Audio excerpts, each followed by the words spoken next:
Okay, welcome back to Manchester High School. Just to update you that today the second match it is Clarendon College against St. Jago.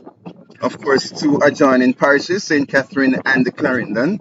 So we have Clarendon College up against St. Jago High School, and the information at the match so far is that St. Jago they won the toss and they elected to bat. You won't see the score on the screen as yet. One delivery ball so far, and the score is one without loss. As it's the pace bowler from Clarendon comes in, right hand batsman of St. Jago, and that's a good delivery. Bounces and it beats the keeper and goes into the boundary for four byes. My goodness me, that was that delivery bounced and out of nowhere, and the keeper was a bit close up, and it went past him and into the boundary for four byes. So the score goes up now to five without loss. That's St. Jago five without loss, just two deliveries. And it's a pity that that's such a good delivery had to go for four byes, but it was a very good delivery.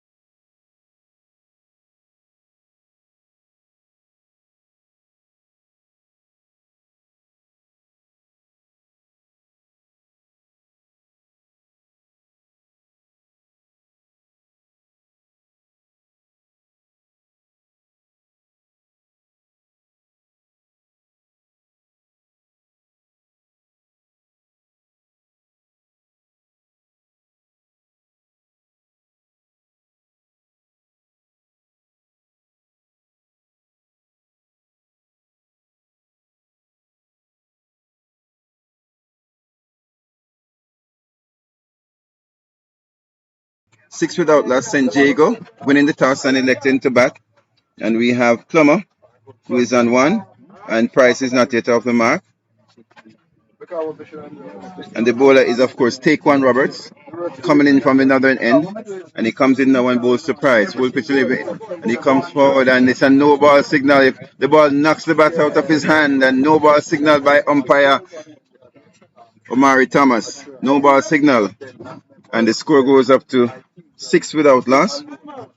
That was a very good delivery. And of course, it's a free hit. So it's a free hit here.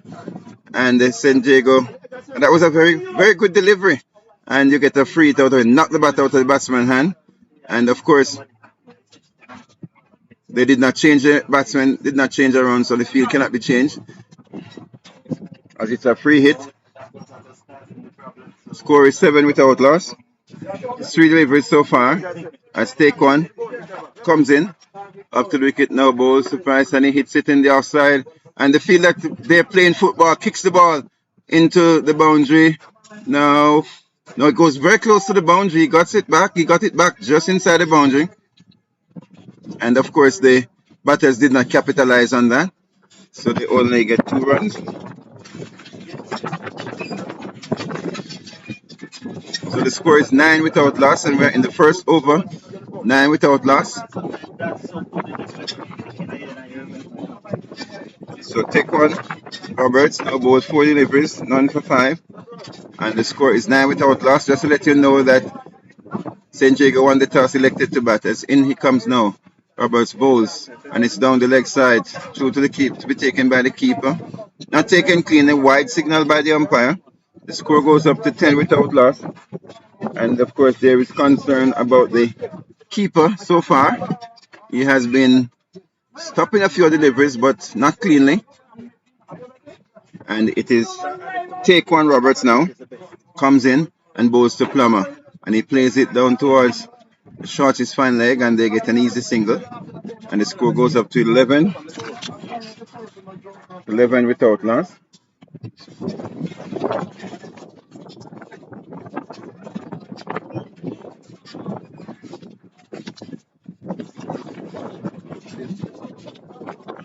Without loss.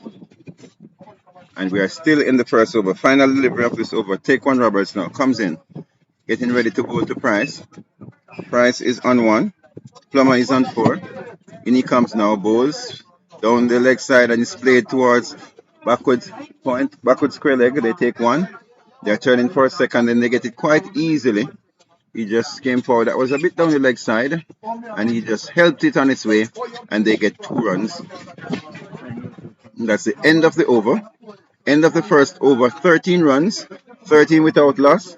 That is St. Jago with Price on 3. Plummer is on 4.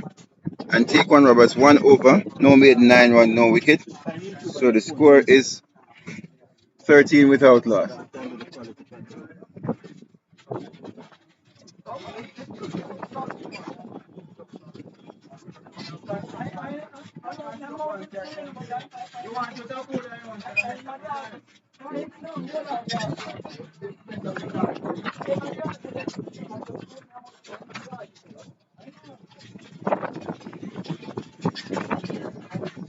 And we are now going to have the second over. Remember, this is a 20 over affair. And St. Jago, they have started well. They're 13 without loss. First over was bowled by Take One Roberts, and he came from another end. We're going to have the second over.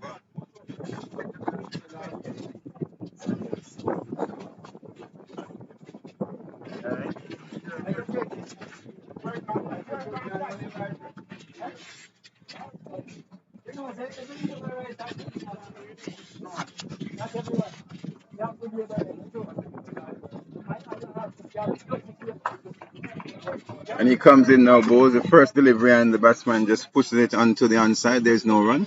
The score remains on 13 without loss.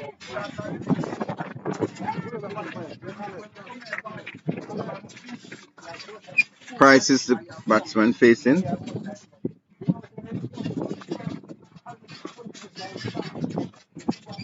And he comes now, passes the umpire, bowls. And that's a good delivery. It bounced and the batsman jumped on it and put on the outside. That's a very good delivery there. That was well bowled. My goodness me, that one bounced and the batsman was on top of it and just pushing it in the offside. And the score remains at 13 without loss. That is Shaquille Walters is the bowler. Shaquille Walters, he has bowled 2 deliveries so far. And he comes again, bowls, and that one the batsman didn't know much about it. He tried to play it on the onside and the ball took the outer edge and went into the offside. There's no run. Very good over so far from Shaquille Walters. 3 deliveries, no run. 3 very good deliveries, and he has Plummer not knowing too much about those deliveries. And the umpire is looking at the pitch. He's checking on something.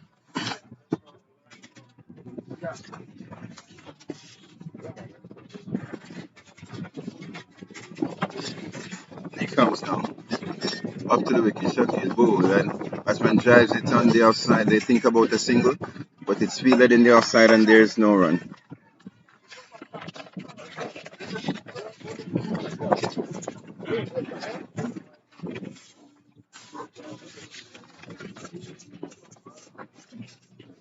As Walters now comes in and bowls to Plummer down the leg side, and the keeper doesn't do well, but it's backed up by the slip fielder, and it's a wide signal by the umpire, and that's the first bad delivery from Walters, and the score goes up to 14 without loss. And it was umpire Hall who looked at the pitch, came back. I think he was looking at the danger spot to see if the bowler was running on the danger spot. But here comes Shaquille Walters now. Comes in, bowls to Plummer. And that's on the outside, and he punches it through the offside. It going towards the point boundary. The fielder comes around, he cannot get it. Goes into the boundary now. That's a lovely shot. He goes on the back foot and it square cuts it and it goes into the boundary. 4 runs. We are in the power play, and that was a lovely shot that was played there by Wayne Plummer. And the score goes up to 18 without loss. And Shaquille Walters started his over very well. First 3 deliveries, no run. And then he came with his wide, and then things have changed since then. And Plummer wins. Wayne Plummer from St. Jago High School. St. Jago High School against Clarendon College here at Manchester High School ground. As Shaquille Walters comes in, ball is down the leg side, and it's wide is going to be signaled again by the umpire. and the score goes up to 19 without loss. We are in over number 2 of 20 overs. It's a 20 over side. Its current run rate of 9.82. As a matter of fact, it's gone up to 10.36 now. And this over, which started so well, has changed a little bit now, and we have 6 runs coming off this over so far. As Walters turns and comes in now, goes to Plummer, and that's a short when he punches it through the offside. The fielder coming around from the cover point, but they take one and they are going back for the second, and they get it quite easily. Well run, well done by St. Jago, and the score goes up to 21 without loss at the end of 2 overs. Current run rate 10.50, and Wayne Plummer is on 10. Lord Wayne Price is on 3, and the score is 21 without loss.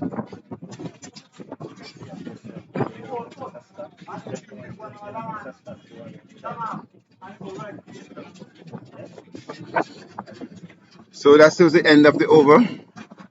The end of the over from Shaquille Walters. 1 over, no maiden, 8 runs, no wicket. And the score is 21 without loss at the end of 2 overs. St. Jago, they won the toss and they elected to bat. And we see umpire Omari Thomas coming down, checking on the pitch, took the bat from the batsman and did some gardening himself. As it is Roberts who will be bowling to Price.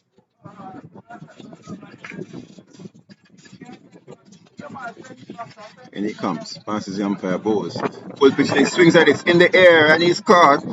Let's see, the umpire says not out, it came off the pad. So it's a dot ball. It lobs slowly to the fielder and umpire Thomas walks away. There was an appeal. Not an enthusiastic appeal, a more stifled appeal, as if the fielders knew that it came off the pad, and the score remains on 21 without loss. As Roberts' turn now begins to move it past the umpire bowl, full pitch delivery, and it's hit through the onside. The fielder comes around, fields well, throws in to the keeper, and they get a quick single. Well done, good cricket here, and the score goes up to 22 without loss.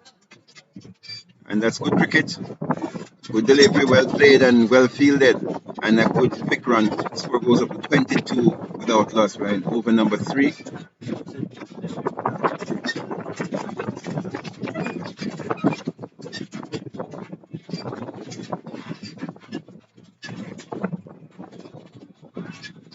And there's a little change in the field here.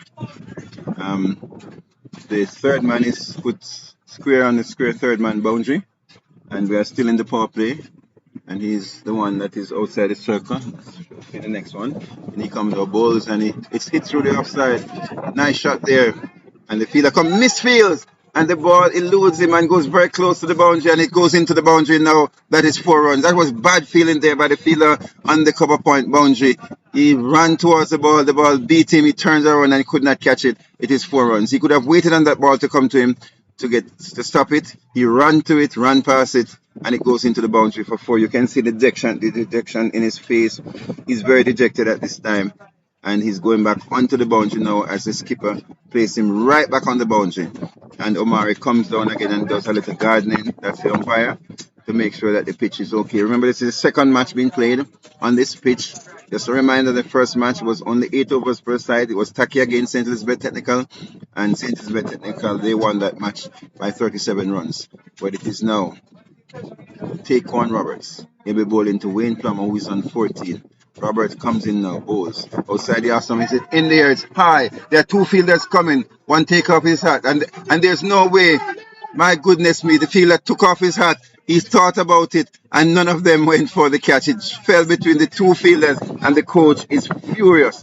And in the meantime, the batsmen, they got a single. That was a simple chance. And you could see the fielder, he ran towards the ball.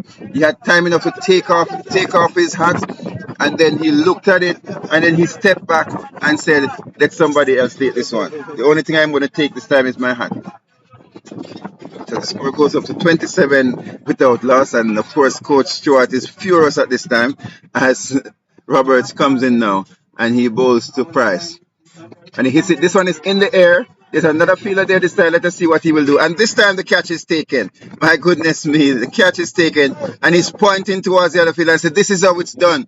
And the score is 27 for 1 as Price is caught just in front of the bat on the offside, and he's gone for 4, and the score is St. Jago 27 for 1.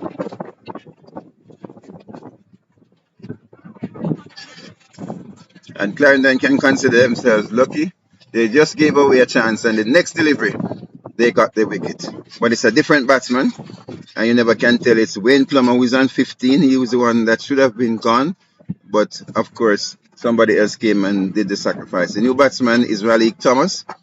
That's Raleigh Thomas going out now, and the score is 27 for 1. They are going at a rate of 5.93 so far, and Clarendon College. Let's see what they will pay for the chance that was missed off Wayne Plummer when he was on 14. And the new batsman is Raleigh Thomas. He is going to be facing now.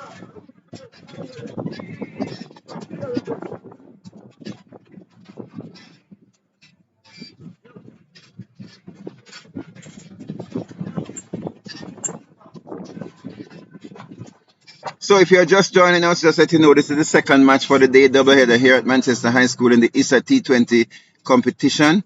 That's the ISSA Super 8 T20 competition right here at Manchester High School. And this is our second match between St. Jago High School and Clarendon College. St. Jago, they won the toss and they elected to bat, and they are 27 for 1, and we're in over number 3 with 1 delivery left to go in over number 3 as Taquan Roberts comes in now to both Raleigh Thomas, and that one outside the off stump, and he leaves it alone, and wide is belatedly signaled by the umpire, and the score goes up to 28 for 1.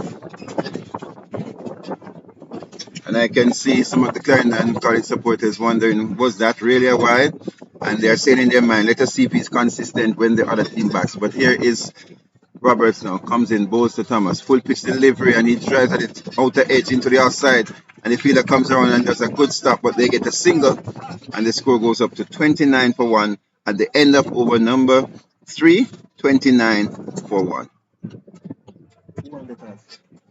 St. Jago won the toss and elected to bat.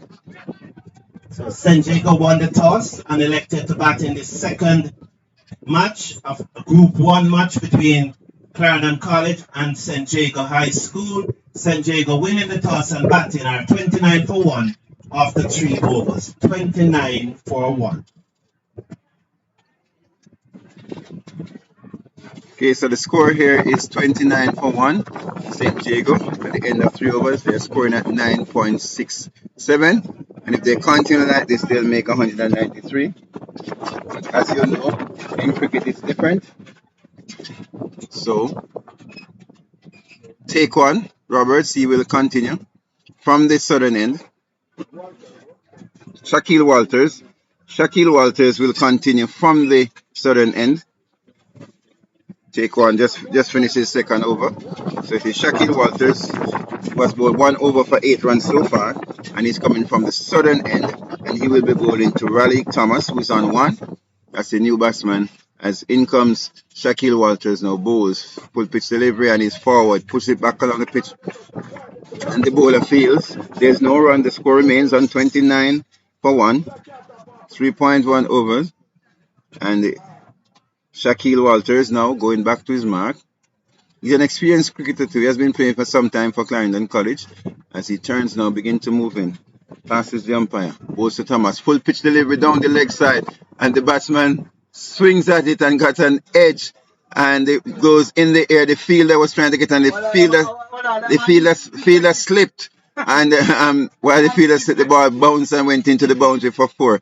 This is a very strange thing here. It was down the leg side. It would have been a wide. There was a full toss on the leg side. Batsman swings at it, got an odd edge, went in the air. He could have been caught, but the fielder slipped. And then after he slipped now, the ball bounced and went into the boundary for 4 runs. Very fortunate there, Raleigh Thomas, to get away with that one. And he lives to fight another day. And he moves on to 5. The score moves on to 33 for 1. As Walters comes in now and bowls to Thomas. Full pitch delivery, drives it on the onside. They go through for a quick single, and the fielder comes in. That's West. West comes in, fields it, bubbles out of his hand a little bit, and they got the single quite easily in the end. The score moves up to 34 for 1. We're in over number 4 here at Manchester High School, and it's brilliant sunshine again. At one point, there was a little bit of scare as we saw the cloud coming over, but But as I predicted, I believe that this match will go the full distance. But we just have to wait and see. Just a reminder that it's 5 over that constitutes a match. 5 over per side, that is. As Shaquille Walters from Clarendon College, all the way in Shepperton. And he'll be bowling to Wayne Plummer from... And of course, there was some disturbance there. Captain wanted to make a change in the field. So he stops the bowler in a very animated way. And I thought something was wrong, but he just wanted to make sure that it wasn't a no ball. To say that he just wanted to make sure it wasn't a no ball, so I was saying. And that is why he stopped him so aggressively, because it would have been called a no ball, because we're in the power play and only 2 persons are allowed outside the 30-yard circle. And Shaquille Walters comes in now to go to Wayne Plummer. Full pitch delivery, and it goes down the leg side, and a wide signal by umpire Hall. So the score goes up to 35 for 1, and Walters has been bowling some good deliveries, but it's mixed with some wides, and you can hear the coach there, Coach Stewart, not very pleased with that delivery, went down the leg side. Remember, in T20 you don't have much margin for error, and they're youngsters, but Shaquille Walters now comes in and bowls to Plummer on the outside, and he cuts it through the outside. That's a lovely shot. The fielder comes around. Oh my goodness me, it went, but he was so calm and relaxed, the fielder, and then it just went through his legs. And it's as if that ball has eyes, because there was a fielder so relaxed and the ball saying, why are you so relaxed? And it just went between his legs and went into the boundary for 4. And I'll tell you something, the only person around that side apart from the fielder is the coach. You can imagine what is happening out there. My goodness me. So the score goes up to 39 for 1. And of course, if I was that fielder, I could never look at my coach for the rest of today. As in comes Walters now, and he bowls and he hits at it, swings at it, and he just digs it out. It cuts an inside edge and it goes back to the keeper, and the batsman there rehearsing the shot that he should have played. But that was a good delivery. The score remains on 39 for 1, and we are in over number 5. The current rate is 10.64. 10.64 is the current rate. 39 for 1. St. Jago, who elected to bat. I was just talking about brilliant sunshine, but we have some cloud cover again, and persons are again concerned. As in comes Shaquille Walters now, and he aborts his run, turns back, as if preparing now to bowl to Wayne Plummer. Plummer is on 19. As Shaquille Walters comes in now, passes the umpire, bowls to Plummer. Full pitch delivery, hits it straight, and the fielders come around, but there's no chance. It goes into the boundary now. 4 runs. That I love the shot. That's what I love, the straight drive there from Wayne Plummer. He goes up to 23 from 15, and the score goes up to 43 for 1 at the end of over number 4. St. Jago, they are running away with it, scoring at 10.75 per over. And if they continue at this rate, they will actually make 215. So let's wait and see now. As Wayne Plummer, if you remember, he's the one who was dropped when he was on 14. He's now on 23 from 15, hitting 4 fours. St. Jago winning the toss and batting. After 4 overs, they are 43 for 1.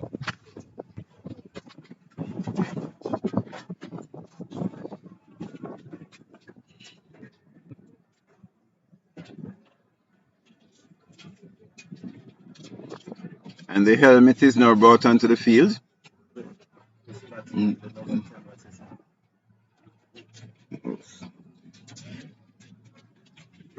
Thomas. What number?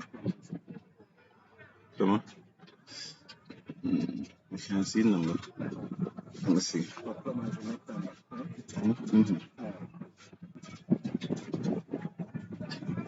22. Number 22 is where?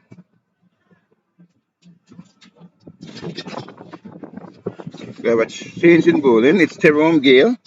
Tyrone Gale, who is coming on, the new bowler. Tyrone Gale, this thing is an off spinner, and he'll be bowling to Raleigh Thomas, who is on 6, and he comes bowls full pitch delivery, drives it into the offside, and the fielder comes around, and my goodness me, misses it, and they take 1, and the fielder cools down, and they take 2, and they're thinking about 3, but they're satisfied with 2. That was very poor feeling there on behalf of the Clarendon College fielder, and when he missed it, he was disappointed, so he did not run for the ball at the same time. The batsmen capitalized on that, and they came through for a second run. The score goes up to 45 for 1.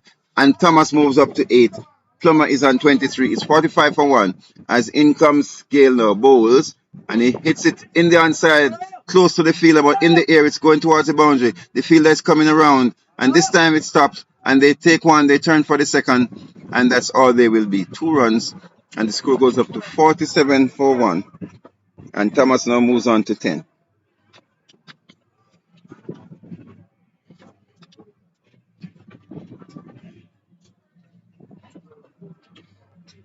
And Plummer seemed to have hurt himself a little bit in running. He's flexing his right foot and he's hobbling a little bit. But let us hope he's all right. Seems to be fairly okay now as Gale comes in and bowls to Thomas. Full pitch delivery, and Thomas steps across the onside, swings at it, misses it, goes through to be taken by the keeper who whips off the bails, and there was a stifled appeal for stumping. Not out, said the umpire. No damage done. 47 for 1. 4.2 overs. St. Jago High School won the toss and opted to bat. As in comes Gale now. Bowls to Thomas. Full toss, and he hits it in the air straight. The fielder comes around from long on and he stops it. They take one and they're thinking of a second, but that's all they'll be. It's a single. The score goes up to 48 for 1. And Thomas moves on to 11. And that brings Plummer into strike. He's on 23 from 15. 4-4 so far. And he will now be facing Tremont, who has bowled fairly well in this over. 4 deliveries for 5 runs. Going at 7.5. The overall rate is 10.29. As in comes Gale now. And he bowls to Plummer. Well flighted, and he hits it through the offside. Nice off drive, and it goes straight to West. And there is no run. Well fielded. And the score remains on 48 for 1. Wayne Plummer, the man who was dropped on 14, looking quite good. As in comes Gale now and bowls to him. Full pitch delivery, and he hits it in the onside. There's a fielder coming around. He will not catch it today. And I'd have my doubt about tomorrow. It goes into the boundary. That was a full toss thrown on the back and saying to the batsman, hit me if you can. And hit me, he did. And the score goes up to 52 for 1 at the end of 5 overs. And it is St. Jago scoring at 10.40 per over with Plummer on 27 and Thomas on 11. A partnership of 25 in 13 deliveries. St. Jago, 52 for 1. Plummer, Wayne Plummer, the left-hander, with the number 22 in his back. He's on 27 from 17 deliveries, 5 fours. And Thomas, Raleigh Thomas, with the number 10 in his shirt. He's on 11, 1 4. 52 for 1, St. Jago, after 5 overs. And you notice there's a change in wicketkeeper. I think the original wicketkeeper who should be the wicketkeeper, the skipper, Cavell Bailey. I think he's the one who's going to keep now. So I'm not sure if the keeper is going to bowl. Seems so.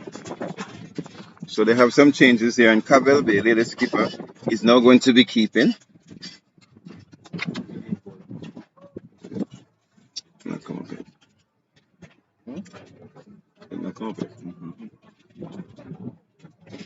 So the score is 52 for 1 if you're just joining us. St. Jago won the toss, elected to bat 52 for 1 from 5 overs, scored at 10.40 with Raleigh Thomas on 11 and Wayne Plummer on 27.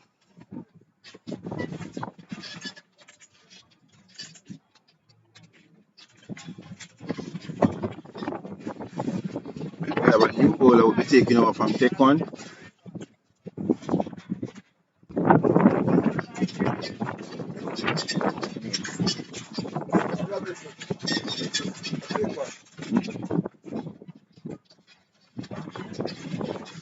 Okay, it's Roberts bowling from this end now. He bowls full toss, hits into the onside, and they takes a single, very quick single, and the fielder shies at the stump, misses it. If there was a direct hit, that would have been very, very close. But the batsman lives to fight another day. The score goes up to 53 for 1. It's take one Roberts, who's bowling his 3rd over. There was a change of end. But Shaquille was bowling from here. They made a change. And take one is now coming from the southern end. That's the southern end. Take one Roberts. and he's bowling his third over so far, 2.1 overs, 18 runs, 1 wicket.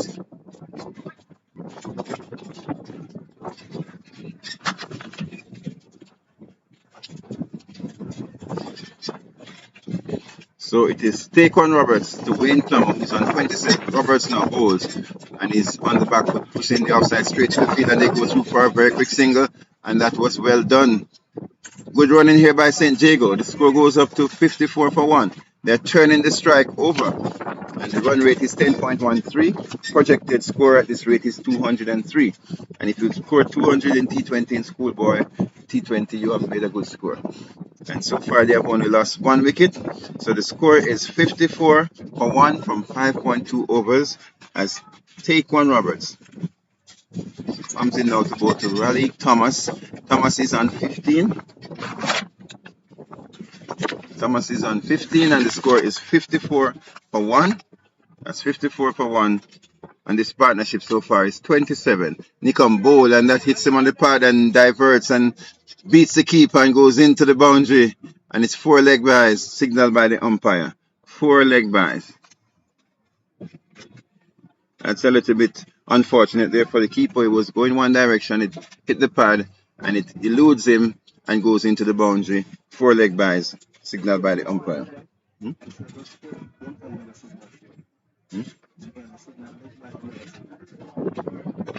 He went in the boundary. They went in the boundary. So let us see.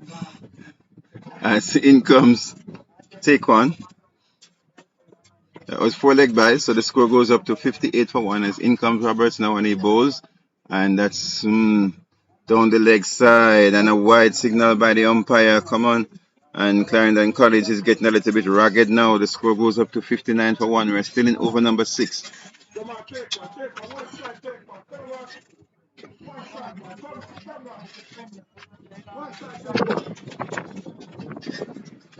As in comes Roberts now, and he bowls, and Thomas hits it through the onside. The fielder comes around, 2 fielders. Imagine it, they take 1, they turn for the second, and the fielder fields now and throws it into the bowler, and the score goes up to 61.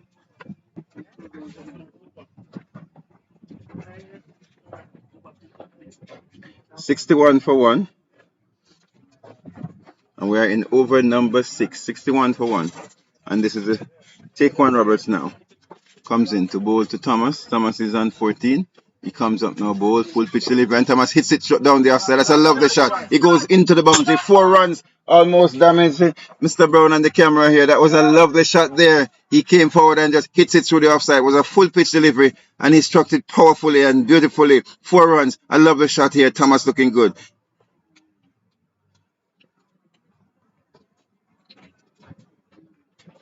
And we see the coach Cole moving across, looking at his batsmen. Must be feeling quite pleased at this time. And the score goes up to 65 for 1. We're in over number 6.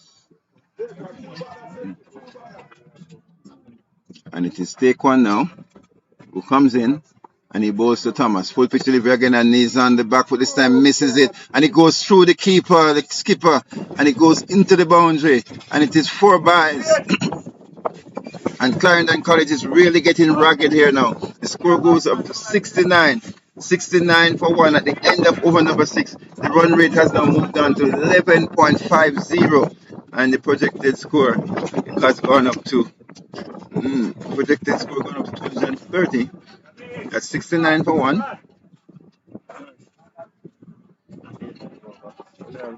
Well, it is, but the umpire give an extra one. Not sure why.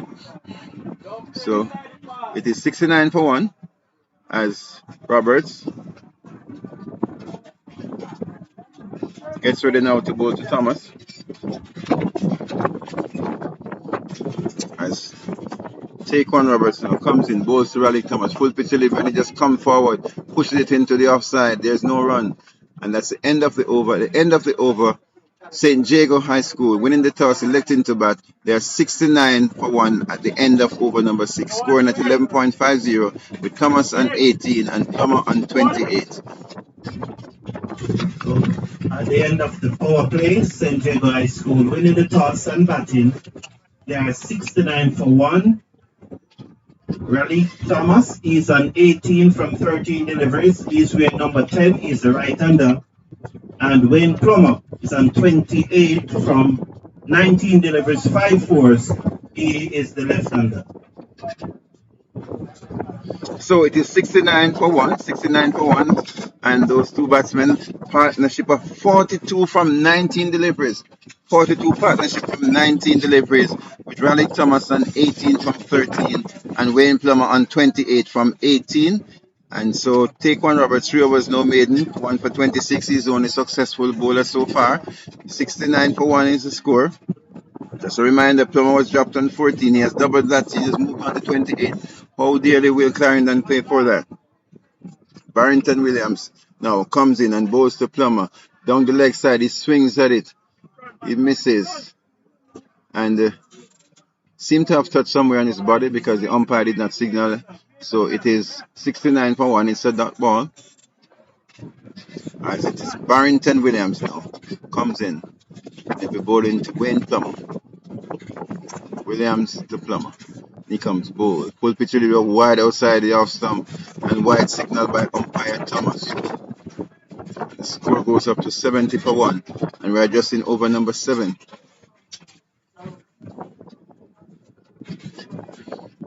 $70 for 1, St. Jago, and they must be very happy with the start, having won the toss and elected to bat. And a pretty good start, going at 11.35 per over. And if you win the toss and bat, and by the end of the power play you're scoring at over 11 per over, you must be satisfied. And if they continue at this rate, then they will certainly make over 200 runs. But Clarendon College, they have other ideas, as Barrington Williams now comes in and bowls to Wayne Plummer. Comes up to it, bowls outside the off stump, and Plummer swings at it. Misses. No ball signal by the umpire. No ball signal. He seemed to have stepped outside the box, and it's a no ball that signaled by the umpire. And then he's going to signal the free hit, and it's a free hit. It's a no ball and free hit. That is rubbing salt into the wound. The score goes up to 71 for 1. 71 for 1. When you have the spinners bowling no ball, then it's really a painful situation. But such is the game of cricket. Barrington Williams, as Williams now comes in, passes the umpire and bowls to Plummer. Full pitch delivery is on the back foot, swings at it, misses it, beats the keeper, and it goes behind the keeper, and they get 1 run, and it's a bye signal by the umpire. The score goes up to 72, and not much coming off that free hit, so Clarendon College will feel good about the free hit not going for more than just a bye. And of course we have the wicket keeper for Clarendon College. Both of them, they have not really been performing very well. As in he comes now, up to the wicket, bowls, and he hits it down towards backward square, going towards the boundary. The fielder coming down, he has no chance. It goes into the boundary, 4 runs, and the score goes up to 76 for 1. It is 76 for 1, St. Jago. They have won the toss and they elected to bat. They are 76 for 1, and we are in over number 7, 6.3 overs. That was a lovely shot there, played by Raleigh Thomas. And he's getting into his own, looking better and better. His delivery he faces. 76 for 1. Raleigh Thomas on 22. Wayne Plummer is on 28. Just a reminder, call your friends, send the link to them for them to tune in to the Cricket Forum on YouTube, or to come on over to Manchester High School to watch this match here between St. Jago High School and Clarendon College. As in comes Williams now, bowls to Thomas, and he drives it back to the bowler. There's no run. The score remains on 76 for 1.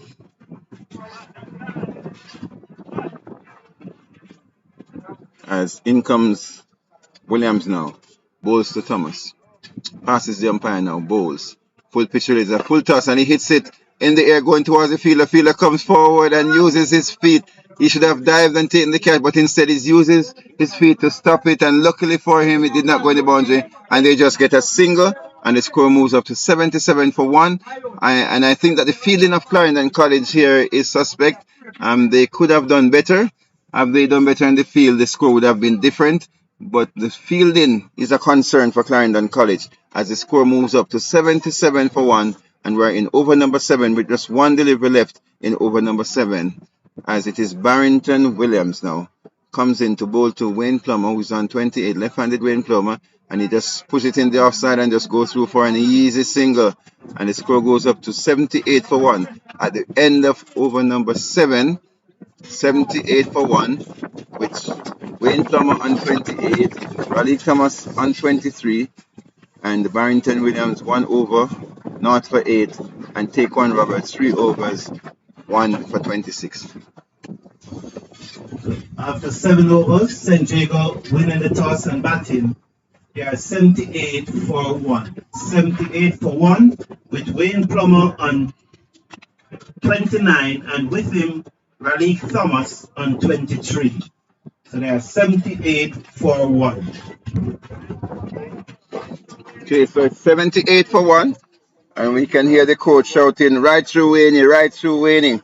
Let us see what will happen. Clarendon College must be beating themselves now. They got the opportunity to get rid of Wayne Plummer, but they spilled that chance, and now they are paying the price. 78 for 1. And this partnership is 51 from 26 deliveries. A very good partnership so far.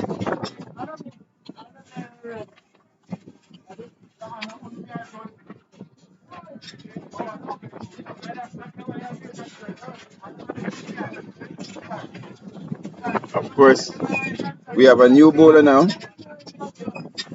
bowling for Clarendon College. Little leg spinner as he comes in, ball to Thomas on a back foot punch in the offside. It's fielded, and there is no run. The score is 78 for 1. So it's in he comes now. Little leg spinner bowls. Will pitch the batsman on the back foot, punch it in the onside, and they take 1. And that's all they will get. So the score goes up to 79 for 1.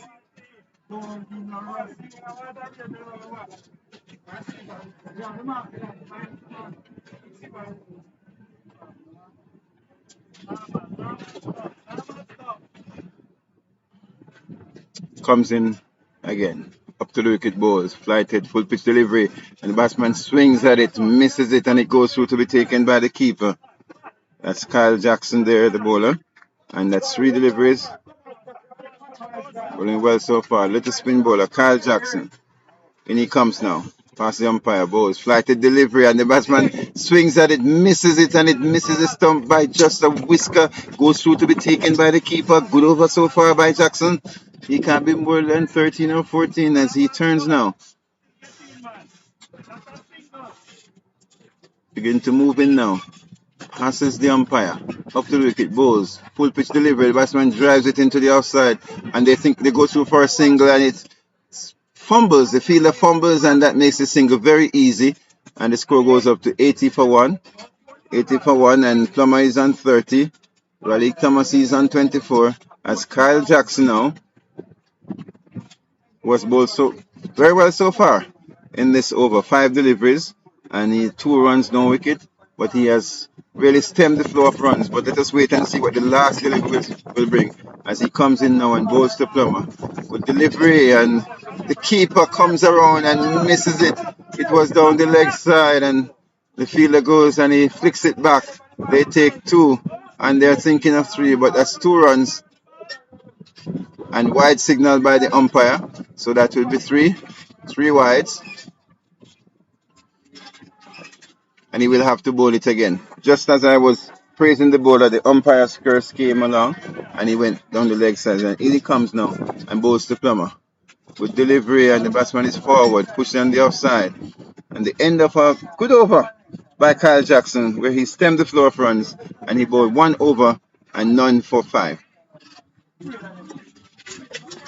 Good over there by Jackson. That's the new bowler for Clarendon College. And at the end of over number 8, St. Jago High School winning the toss and batting. They are 83 for 1 with Plummer on 30 and Thomas on 24.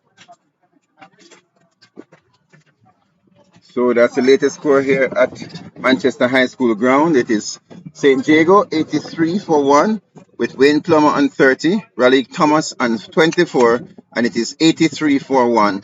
We're in over number 8, completed 8 overs, and the 9th over is going to be bowled now as we get ready for Barrington Williams, who's coming from the northern end and he'll be bowling to Raleigh Thomas. Thomas is on 24 from 19. As in comes Williams now, and he bowls to Thomas.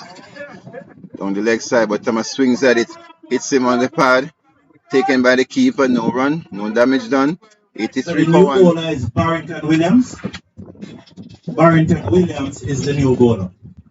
So the score is 83 for 1. Williams is in the second over. Barrington Williams. This is the second over. He has scored 1.1 over, no maiden, 8 run, no wicket. And these two spinners, they have done well so far. And if you notice the games that were played before, it was the spinners who did well, not the pace bowlers. And Williams now comes in to bowl to Thomas. He's up to the wicket now, bowls. Flight delivery, full pitch, full toss, and he hits it into the fielder's hand, and he takes the catch. And that's the end. That's the end of Thomas. He's gone, caught, down on the boundary, and he's gone for 24. And the score is now 83 for 2.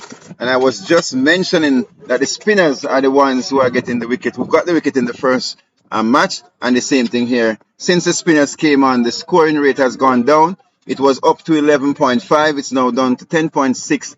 And the spinners, and they have now gotten this wicket of Raleigh Thomas for 24 from 20 deliveries with 3 fours. The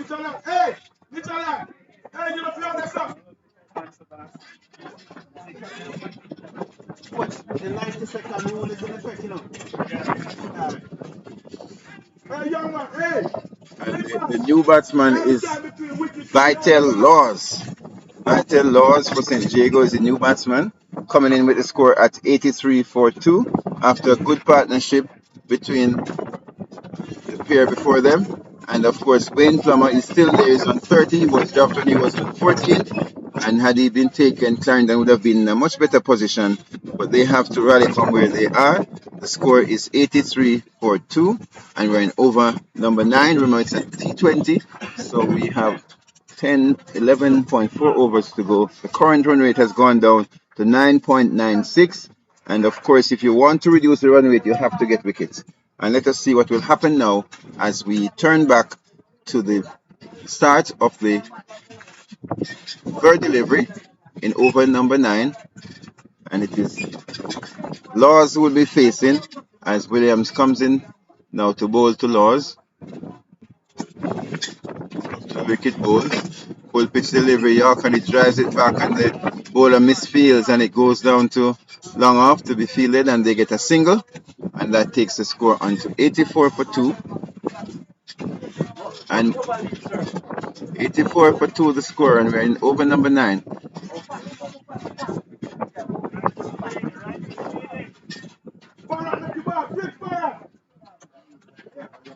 And it is Williams now comes in to bowl to Plummer, who's on 30. Yorker, full toss, and he hits it, and the fielder comes around and feels well, and they only get a single. I mean, the batsman should have done better with that one. He hits it to backward square. There was a fielder around there who fielded very well. Remember when he was on the other side of the field, the ball had passed him, but it's a different fielder, actually. He came around and he did well fielded, and they only got a single to take the score up to 85 for 2, and we are in over number 9. And the spinners have done well. Full toss again, and he swings at it, and he misses, and it goes through the keeper, fumbles. It's a wide signal by the umpire, a wide signal, and really Laws should have done better with that. He was trying to hit it out to Mandeville when he just need to hit it to the fence for 6, and as a result they only got the wide, so the score goes up to 86 for 2. And it is Barrington Williams now who gets ready as we welcome Sir P. Sir P is here with us from Sir P Oval as Williams comes in now. It's a good delivery. Batsman is on the back foot, pushes it into the offside. The bowler comes across and fields to his own bowling. There's no run. The score remains on 86 for 2. As Barrington Williams has so far bowled 1.5 overs, no maiden, 11 runs, 1 wicket. As he turns now and coming to the man who makes the law, bowl to Law outside the off stump, and he on the back foot punches through the offside. It goes toward the boundary. The fielder comes around. He cannot catch it. It goes into the boundary now. 4 runs. That was a lovely shot by Laws on the back foot. It was too short. That delivery was too short there by Williams, and it allowed the batsman to go on the back foot and punch it through the outside. That's a lovely shot. The score goes up to 90 for 2 at the end of 9 over. The run rate is 10 per over, and St. Jago electing to bat 90 for 2. Lawson's 5. The new batsman just came in, and Wayne Plummer is on 31 from 26 deliveries. St. Jago High School 90 for 2 at the end of 9 overs. That's a run rate of exactly 10.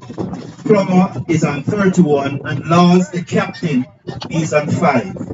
So St. Jago 90 for 2 after 9 overs. And of course, Kyle Jackson will continue. He bowled 1 over for 5 on a very good over. And you notice that the spinners are doing well here. And Clarendon College have realized that. And as a result, they are using their spinners as it is little Kyle Jackson to bowl to Wayne Plummer. Plummer is on 31. And Jackson now comes in. Passes the umpire, bows, well flighted, full pitch delivery, drives it back to the bowler, and he fumbles, but it's backed up in the field. There's no run, and the score remains on 90 for 2. And I said the spinner here is Kyle. He stops, he comes in now, past the umpire, bows, short, and the batsman is on the back foot, punches it in the offside. There's no run, no power in that shot as he was backing away, trying to hit it through the offside. And the score remains on 90 for 2. 2 deliveries so far from Jackson, no runs. As he comes in now, passes the umpire, bows, flighted, and the batsman drives it lovely into the outside, but there's no run. 3 deliveries so far, ... Well bowled by Kyle Jackson. And Wayne Plummer is on 31, 28 deliveries. Waits now as Jackson turns, passes the umpire, bowl, flighted delivery, and down the leg side, and he sweeps it well. That's a beautiful shot. It goes into the boundary just about. No, 4 runs. A lovely shot there. And that's a sweep shot, and you hardly see the schoolboys play that, but that's a lovely shot. He swept him into the boundary, 4 runs, and the score goes up to 94 for 2.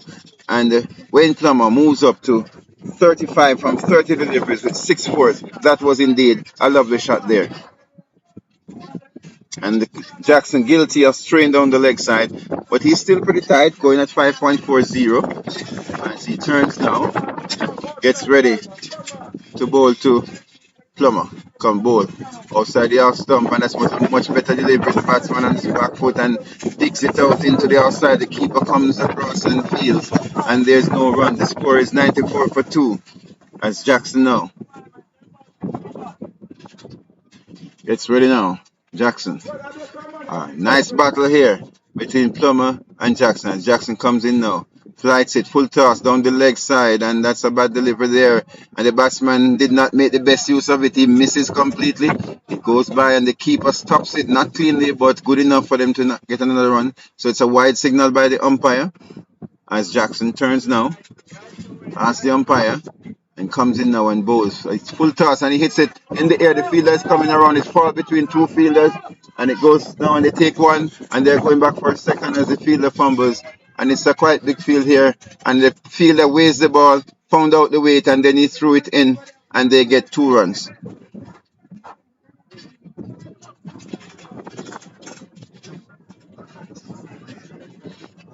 So that's the end of over number 10, and the score is 96 for 2.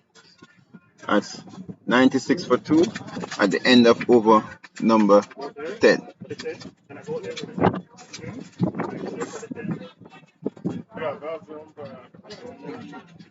So it's 96 for 2 at the end of, should be 97 for 2 at the end of over number 10. 97 for 2 at the end of over number 10.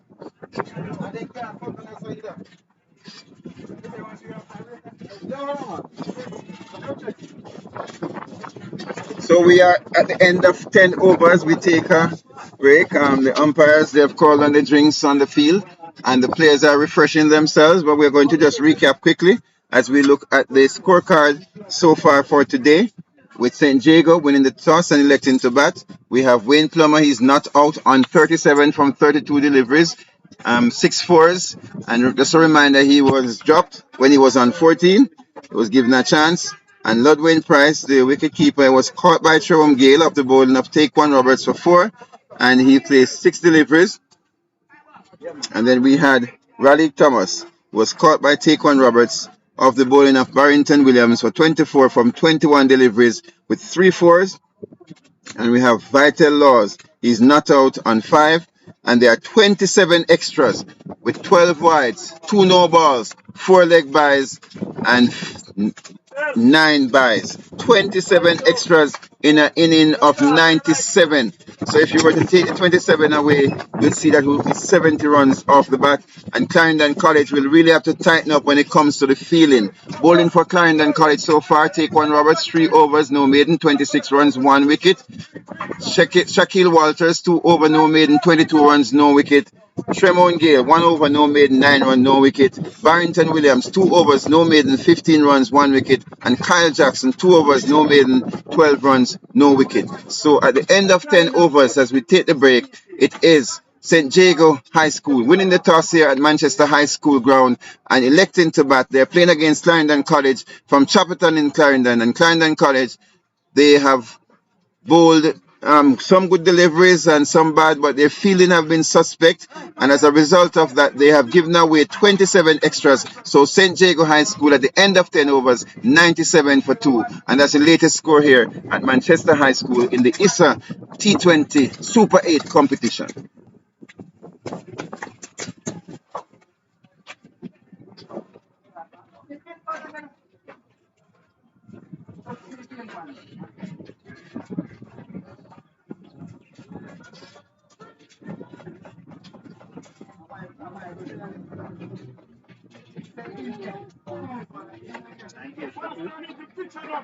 So it's 97 for 2. So at the end of the drinks break, St. Jago High School winning the toss and batting are 97 for 2. 97 for 2. In fact, in the last 5 overs, I've conceded only 45 runs in the last 5 overs. So we are ready to restart. So we welcome you back here to Manchester High School, where it is schoolboy cricket T20 Super 8 competition, ISSA competition. And we're back here with St. Jago 97 for 2. As income William Bowl, and it hits through the offside. The fielder comes around the sweep on the boundary. He misses it and it goes through his legs, goes towards the boundary, and they take 1, they take 2. And that's all they will be. My goodness me. The feeling of Clarendon, despite the break, continues to be dismal. And the score goes up to 99 for 2. And I'm quite sure that the coach is not happy with the fielding that has been going on so far. As Tremont Gale actually was bowling. So he bowls first delivery went for 2. As Gale comes in now. And he bowls to Laws. And he hits it through the offside. They take 1. The fielder comes around. He's playing football. He kicks it around. And he comes around and picks it up. They take 1. They turn for the second. They get 2. And at Manchester High School, they can actually take 1 for the throw. But St. Jago, they are not used to this field. They are settled with 2. They are satisfied with 2. And the score goes up to 101 for 2. That brings up the 100 for St. Jago High School in over number 10. 10.2 overs, 101 for 2. Scoring at a rate of 9.77. And that is St. Jago High School going quite well so far, as the coach tells them to go right through the rocky road. As in comes Gale now, bowls, and Laws hits it into the offside. The fielder comes around and he stops it. There's no run. And the score remains 101 for 2. I do believe that these two can do better between the wickets when it comes to the running. They're not putting any pressure on the fielders at all. As in comes Gale now, and he bowls to Laws. Outside the off stump and hits it in the air. It's going to fall short of the fielder. It's going towards the boundary. The fielder comes around. He cannot get it. It goes into the boundary now. As a matter of fact, it's over the boundary. It is 6 runs. He just came forward and Joe. It's what looks like such a simple shot. I cannot believe it's gone for 6. That's a lovely shot there by Laws. And he moves on to 15, and the score goes up to 107. 107 for 2. With Laws now on 15 with 1, 6, and 1, 4. And he has just faced 7 deliveries. He's going at a strike rate of 214.29. My goodness me, he's making his own law here at Manchester High School. As Gale now turns and comes in, bowls to Laws, and he comes forward, pushes it into the offside. There's no run. The score remains 107 for 2. and Laws is looking good here. And Clarendon College would want to get rid of him quickly because I see him practicing even the reverse sweep there. But let's see what will happen. As it is Gale now, comes in and bowls to Laws, up to the wicket, bowls outside the off stump, and he cracks it into the offside. The fielder comes around easily and ticks it up. They take one, and that's all they'll be. But they could have taken two there.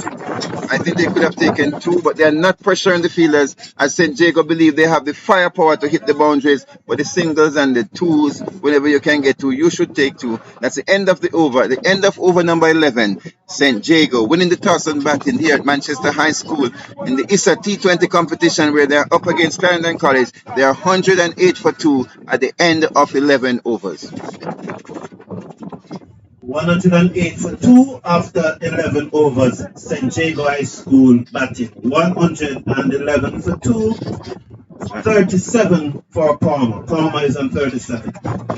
Alright, so it's 108 for 2 at the end of 11 overs. Plummer is on 37 and Laws is on 16. That's 108 for 2. And there's a partnership of 25 between Laws and Plummer in 16 deliveries. As it is, little Kyle Jackson is going to continue, and he's bowling now to Laws, full pitch delivery, and he hits it in the offside, and the fielder comes across and stops it, not cleanly but very good enough to prevent any run, and the score remains at 108 for 2, as it is Jackson now who comes in and bowls to Laws.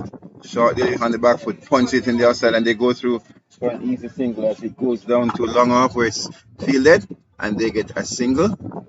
The score moves on to 109 for 2. And Kyle Jackson so far in his third over, only 13 runs from it, bowling quite well. As Jackson now comes in, past the umpire, bowls. Full pitch delivery, and the batsman hit it hard. And Kyle, my goodness me, the two fielders didn't communicate too well. Gale comes across and kicks it into the boundary, and that is 4 runs. They should have communicated better there, the two fielders. I did hear one of them said something yours, but they could have done better. But it was quite powerfully struck, and 4 was always on the cards there. And that was a good shot by Plummer. He moves on to 41 from 33 deliveries, and the score is 113 for 2. As Kyle Jackson turns now, comes in and bowls to Plummer, and he hits it hard into the offside, bounces down towards long off where it's fielded, and they get an easy single, and he moves on to 42, and the score goes up to 114 for 2. As Jackson now comes in and he bowls to Laws, hits it again through the outside, it's fielded there, and it is well fielded with the fielder threatening to knock down the stump, and there's no run, and the score remains on 114 for 2.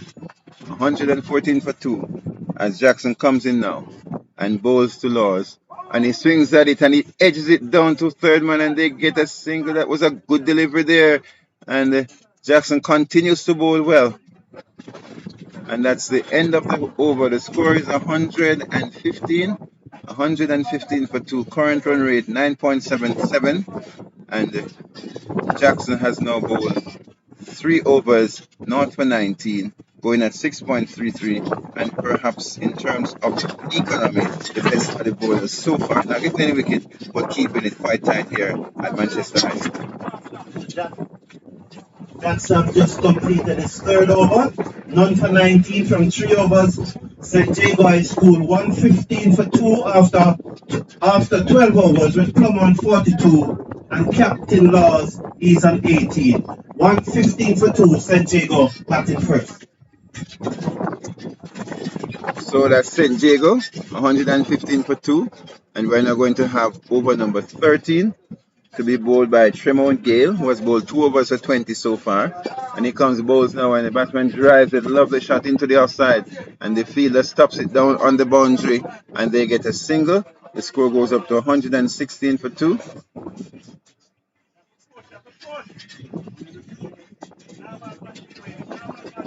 And Laws will now face as amount here, comes in and bowls. Full pitch delivery outside the off stump, and he swings it into the outside. And there's a lovely stop there, and there's a mix up, and it throws it down. Oh my goodness me! And it hits onto the batsman, and they did not appeal, so there can't be any obstruction. There was no appeal there, as the batsman was running back towards the stump, and the ball hit him somewhere on the body, and as a result, it did not go to reach the keeper. And all is well that ends well, as in comes Gale now, ball to Laws, full pitch delivery, and he swings at it, sweeps at it, and he was trying to sweep from outside the off stump. That would have been a bad shot. That was a bad shot that he played, and he misses it completely. It went through to be taken by the keeper. The thing about cricket, if you play a shot like that and you hit it, we'd say good shot, but you miss it's bad shot. As in comes Gale now, full pitch delivery, and he drives it into the offside. That's Plummer. Actually, they take one and they think of a second, but the ball comes in, and the batsmen are not really trying to pressure the fielders, and the score is now 116 for 2, 116 for 2. Laws and 18, Plummer 43. In comes Bolden, hits it in the air. The fielder is coming towards it. It doesn't look like he's going to take it, and they take one, and the fielder, I'm not sure what happened there, but wasn't there for a long time, and the fielder looked very uncertain. He was coming towards the ball, and he stopped, then he started again. Not sure what happened, but in the end, it is runs, no wicket. And Clarendon has been very timid when it comes to the fielding. They're not attacking the ball. They're not looking very confident in their fielding at all. As in comes now bowls. And the batsman is on the back foot, pushing it the outside. And they go through for an easy single. And the score goes up to 118 for 2. 118 for 2. And we're in over. That's the end of over number 13.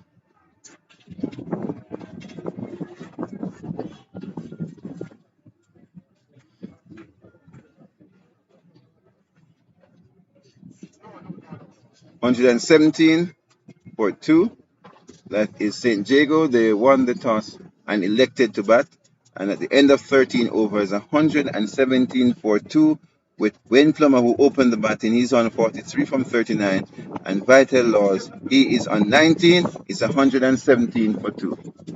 117 for 2 after 13 overs. And young Kyle Jackson will be bowling his final over, 3 for 19 thus far. Plummer is on 43. Laws is on 19. St. Jago 117 for 2. So it is Kyle Jackson bowling his final over. He has bowled 3 so far for 19 runs, bowling at 6.33, and in he comes now. Passes the umpire, bowls, flighted delivery, batsman hits 6 on the full toss, down to long off. They take one, and they're thinking of a second, but it's well fielded down there, and they only get one to take the score to 118 for 2. 118 for 2, and Laws move on to 20, and Wayne Plummer now comes into strike, and he is on. Plummer is on 44, Laws is on 19. Nick Hamilton hits it through the offside. The fielder comes around, he did not get it. That was a powerful shot. It was well struck through the offside by Laws. He's hitting the ball very powerfully here, and the score goes up to 122. 122 for 2. And this is good batting here by St. Jago. 122 for 2. They have wickets in hand, and they have quite a number of overs left. This is supposed to be a big score. St. Jago would believe that they have made the correct choice in batting first here. As Kyle now, in his 4th over, comes in to bowl to Laws. Full pitch, it's a full pitch delivery. Good delivery. Batsman just push it in the outside and take an easy single. And the score goes up to 123 for 2. And these two have batted quite sensibly. The partnership is now 40 from 31 deliveries. That's 40 from 31 deliveries. And Kyle Jackson now comes in. He'll be bowling to Plummer. Plummer is on 44. Jackson comes in now, bowls. And it's a good delivery, but it's pushing to the outside, and there's no run as West fields. And the score is 123 for 2. West is on the field. He hasn't bowled so far today, as Jackson comes in now, and bowls to Plum, and he hits it to the onside. And the fielder dives forward, misses it, try to make it into a catch and misses it, and they take just a single, and the score goes up to 124 for 2. And that was good effort there by the fielder. He missed it completely though. Walters came off the boundary and tidied up the fielding. So the score is 124 for 2 as Jackson come with his final delivery, ball to Lord. It's a Yorker. It's a full toss. Hits it and it goes to West. And he doesn't drop them. And he doesn't drop them really. Goes straight to West. He just makes a few steps to his right, takes the catch, and that's the end of the law as far as Laws is concerned. He's out caught by West of the bowling of Kyle Jackson, who deserved that wicket. He bowled quite well, and the last delivery of his spell, he got a wicket. So he has completed 4 overs, no maiden, 26 runs, 1 wicket. Well done to little Kyle Jackson. So Kyle Jackson picking up his first wicket there. 4 overs, no maiden, 1 for 26. Congratulations, young man. Well bowled. So Laws is the batsman that is out for 24. 16 deliveries, 2 fours, 1 6. At the crease is Wayne Plummer. He's on 45 from 42 deliveries. You have so 8 7 fours. And 7 fours. St. Jago 124 for 2 at the end of over number 14, 124 for 2.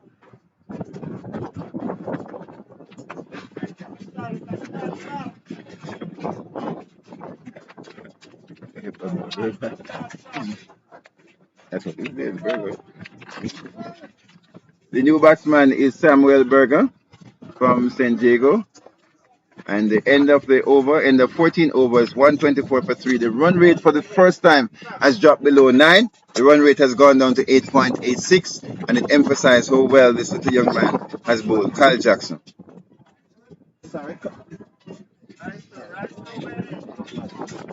As it is Gale now who comes in and bowls to come, and he hits it in the onside. Through the onside, the fielder comes around and stops it, and they get just a single. And the score goes up to 125 for 3. And so my apology, it's 125 for 3. 125 for 3. Thank you, Mr. Scott.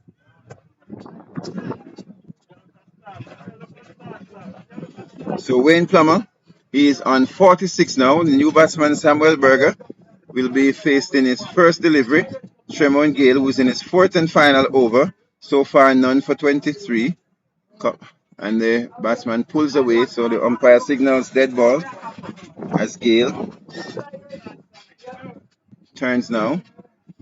Ball into Berger. He comes, and batsman is on the back foot, cuts at it, misses it, and it goes through to be taken by the keeper. He would have been well advised to go on his front foot. That was a full pitch delivery, and he went on his back foot trying to cut it off the stumps. He was fortunate it went over and went through to the keeper as Gale turns now and comes in. The ball to Berger. Short, though, and he's on the back foot. Hits it into the onside square. The fielder comes off the boundary and fields, and they only get a single as the fielder goes the ball a little bit and finally throws it in, just lobs it into the keeper, and they get 1 run, and the score goes up to 126 for 3. Berger is off the mark. He's 1 from 2 deliveries, and that brings Wayne Plummer in the strike. He has been there since the beginning. He's on 46 from 43. A good inning so far as in comes Gale and bowls, and he hits it back to the bowler, and there's no run. And Plummer has been there for a long time. He's on 46 from 45. 126 for 3. As in comes Gale now, bowls to Plummer. And he hits it down towards square leg. The fielder is on the boundary. He comes across and he fields, and they get only a single. So Plummer moves on to 47, and the score goes up to 127 for 3. So he's now on 47 from 45, going at a rate of 104.4, and the run rate is now 8.56. And Clarendon College, they have pulled it back a bit here, but in comes Gale now, and he bowls to Berger. And if Berger is on the back foot and just plays in the offside, they think about a single, but the fielder comes and fields well. The score is 127 for 3 in over number 15. That's 15 overs completed. 127 for 3. Berger is on 1. Plummer is on 47, and they are going at a rate of 8.47 so far. Last 5 overs, they have played 30 runs and have lost 1 wicket, going at 6 for the last 5 overs, and that have pulled down the rate, which was at 11 at one point, and it's now below 9, 8.47. Terry Gale has completed his 4th over, none for 25. So both spinners are finished as St. Jago batting first after 15 overs are 127 for 3 with Wayne Plum on 17, 7 fours.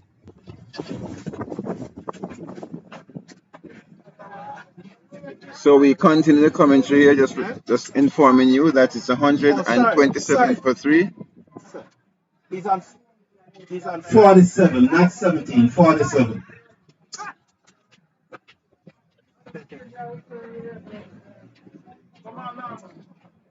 So the new bowler is Danjay Larman, the leg spinner from Clarendon College, another young man who is quite impressive in his bowling and batting. He's a leg spinner, and he'll be bowling to Wayne Plummer. In he comes, bowls on the back foot, swings at it, misses it, goes to be taken by the keeper. And you can see that spin is a trick here at Manchester High School, and the spinners have done quite well as Danjay Larman, aka Tendoka, comes in now, and he aborts his run, turns back as he gets ready now. Danjay Larman into bowl to Wayne Plummer, who's on 47, that's a full toss at it, and that one hits him on the pad, and that's a full pitch delivery, hit him on the pad. Umpire says not out. I am not sure what happened there, but he was hitting a straight delivery, misses completely, and umpire says not out. But it's Plummer now. Waits as Larman comes in, bowls him, full toss again, hits it in the offside. The fielder comes around, he will not get it. He goes into the boundary. That brings up the 50 for Plummer. Well done. He moves on to 51. 51 from 48 deliveries. That's 131 for 3. And Wayne Plummer goes up to 51 from 48 deliveries with 8 fours, striking at 106.25. So it is St. Jago, 131 for 3 of 15.3 overs, and they're at a current run rate of 8.45.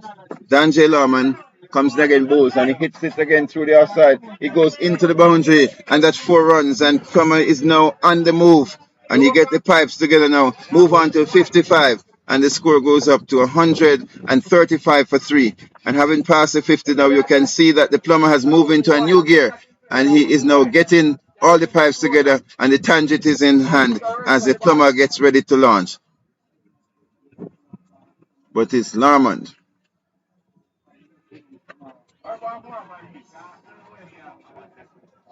Get ready now to bowl to Plummer, who's on 55, and he comes, and it's a full toss, and he hits it.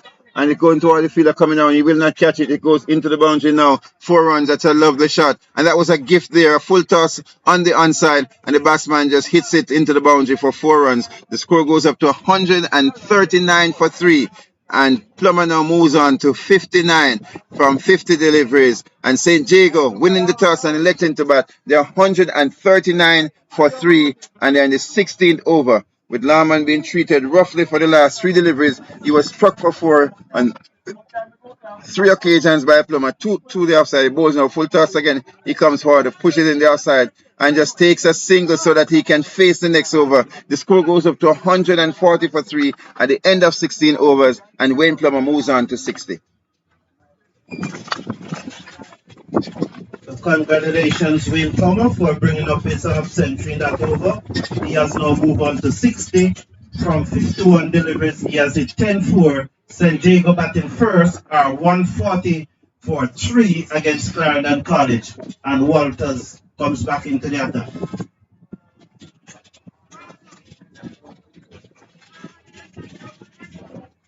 So it's 140 for 3. We still have 4 overs to go. And the projected score right now, if they continue at this rate, is 175. Credit to Clarendon College in cutting down the rate that at one point was at 11. It's now at 8.75. And St. Jago would love to go back to 11 for the last 4 overs so they can make like 100 and over 180. That would be the plan for St. Jago. Wayne Plummer, their prolific opening batsman, is still there. He is on 60 and he has been joined by Berger, who is on 1. It's 16-run partnership so far from 12 deliveries, and Berger is on 1 from 3. And it is Wayne Plummer who will face this over because he had got a single from the last delivery, and it is Shaquille Walters will bowl his third over, who has so far about 2 overs for 22 runs, going at 11 per over. Shaquille Walters, the experienced player from Clarendon College, comes in now, and he will be bowling to Wayne Plummer, who is on 60. Comes in full pitch delivery and he swings at it, well bowled outside the off stump, and he swings at it and he's down on his knees. And the timing was not there, so he just bounced back to the bowler, and there is no run. 140 for 3.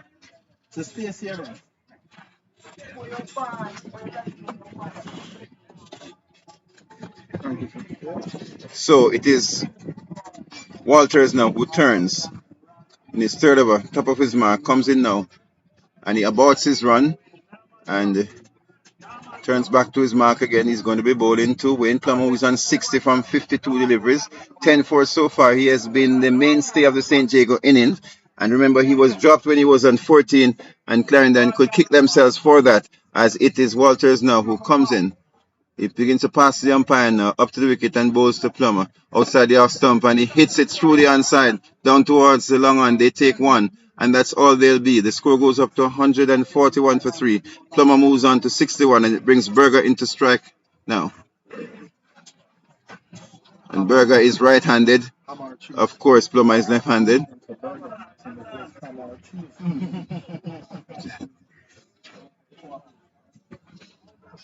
And of course, it is Berger will be facing Walters. Larman bowled 1 over 13 runs. Walters in his third over, and he's coming in now to bowl to Berger, who is on 1 from 3. And he comes bowl and down the leg side, and the keeper comes across, fumbles. They take 1, and it's wide signal by the umpire, so that would be 2. So we'll take the score to 143 for 3. We are in over number 17, and the Berger is still on 1. Plummer is on 61. 143 for 3. St. Jago winning the toss and electing to bat here at Manchester High School in the ISSA T20 competition Super 8, as in comes Shaquille Walters now. And he'll be bowling to Wayne Plummer. There's a change in the field as the short fine length comes across the short third man for your left-handed batsman. As here is Shaquille Walters now. Comes up to bowl to Wayne Plummer, who is on 61. And he aborts his run just at the end there. And that there is a dead ball signal by umpire Omari Thomas. And the score remains 143 for 3. We're in over number 17. And St. Jago going at 8.67. As in he comes now. It is Walters. Bowls to Plummer. And he drives it in the offside. Nice down. Too long off. And they get a single. He moves on to 62. And the score goes up to 144 for 3. And it's 16.4 overs so far. 144 for 3. St. Jago winning the toss and batting here at Manchester High School. We have beautiful sunshine here, and there's no threat of rain at this time, as Walters turns at the top of his mark now, begin to move in, and he passes the umpire now, and oh my goodness me, he aborts his run again, and it's 144 for 3. 144 for 3 is the score, as Walters aborts his run and turn back to the top of his mark now and waits now as Berger gets ready. And it is Walters who comes in bowl shot and he hits it through the outside, and they take 1, and they're not thinking of a second, they just take a single. Takes the score up to 145 for 3. 145 for 3. Over number 17, and it is Wayne Plummer on 62, Samuel Berger on 2, 145 for 3. And it is Plummer again who's going to face. He's on 62, as in comes Walters. Bowls to Plummer. Full pitch and he hits it in there going towards the fielder. He should be taken. He's out. He's caught. And that's the end of Plummer. Caught on the boundary, long on boundary for 62. And the success here for Shaquille Walters getting his first wicket. And St. Jago, they have lost their fourth wicket at 145 for 4 at the end of over number 17. 3 overs to go. They are scoring at 8.61 per over. And that was a partnership of 21 in 17 deliveries. And the opening batsman, Plummer, is now gone. And Clarendon College will breathe a sigh of relief for the last 3 overs. The 2 batsmen that are there, one is on 2 and the new batsman not yet off the mark. And it's good to have new batters when you are in the debt. So Clarendon College will feel a little better to see if they can restrict St. Jago to under 170. If they do that, they would have done well. In the last 5 overs, St. Jago, they have scored 30 runs and they have lost 2 wickets, going at 6 per over. And I'm sure that Clarendon College would not mind if they continue to go at 6 per over for the last 3 overs. So it's 145 for 4 here at Manchester High School. St. Jago playing against Clarendon College in the ISSA T20 competition. They are 145 for 4 after winning the toss and electing to bat. And so far, Clarendon College, we have Shaquille Walters, who just got his first wicket in his 3rd over, 1 for 27. Dante Lawman, he has bowled 1 over so far, none for 13.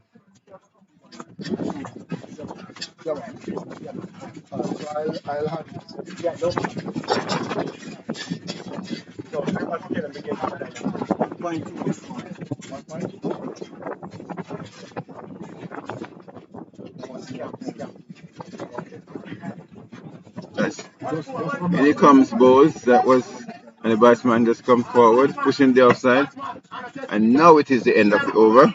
It's now the end of the 17th. It's 145 for 4. And St. Jago winning the toss here against Clarendon College in the ISSA T20 competition, the Super 8. They are 145 for 4 at the end of 17 overs. And the batsman just out in that was Plummer. He batted well. He was a top scorer for.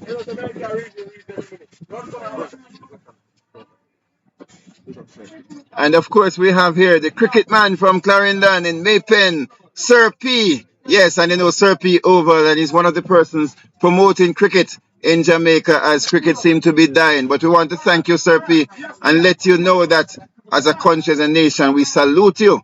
And we believe that you should walk across the greens at King's House at some point for your contribution to cricket in Jamaica and, of course, by extension, the West Indies. Okay.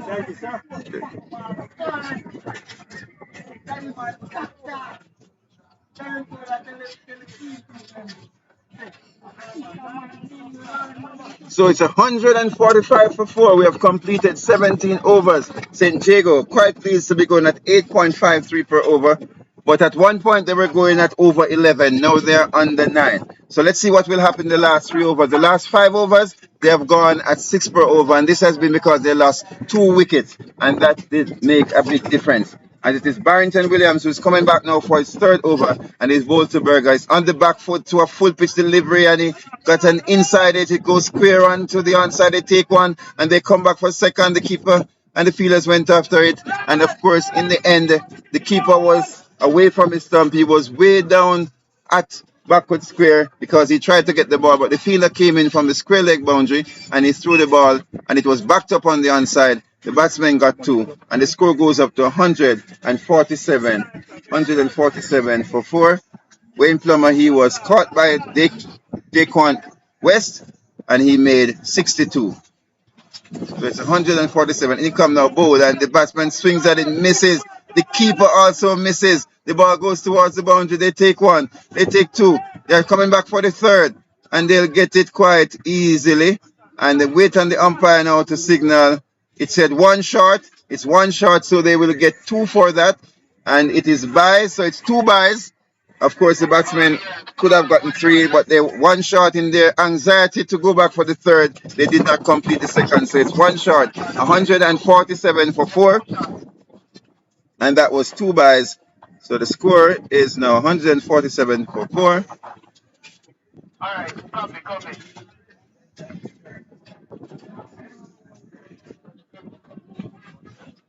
And the umpire Hall confer there.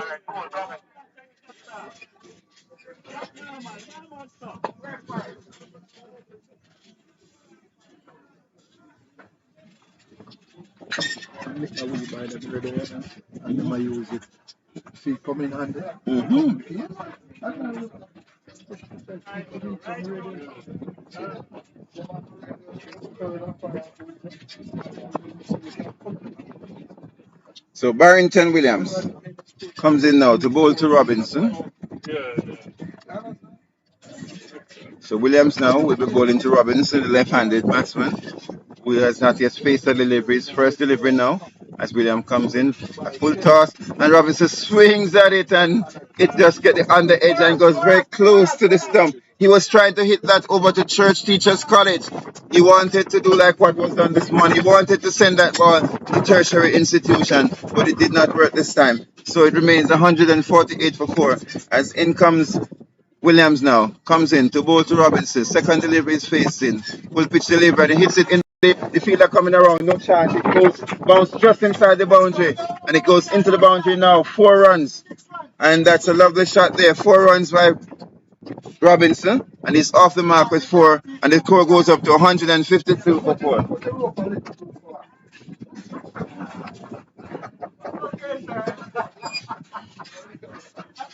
So it's 152, and St. Jago now brings up their 150. They're 152 for 4 of 17.4 overs. 152 for 4. And he comes now, bowls, and he swings, misses it, but it's wide outside the off stump. Wide signal by the umpire. Umpire Hall signaling wide, and the score goes up to 153 for 4. As Williams comes in now.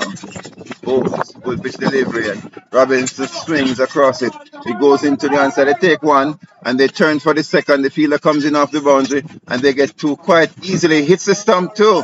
Oh my goodness me. That was a direct hit from way down in the boundary. But it is 2 runs and the score goes up to 155 for 4 in over number 18.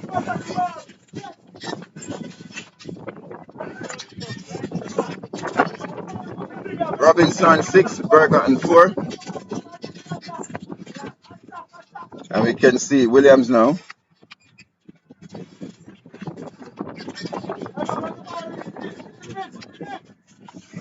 And he comes now, bowls, short delivery, and it's a wide again. And the score remains, it goes up to 156 for 4. Okay.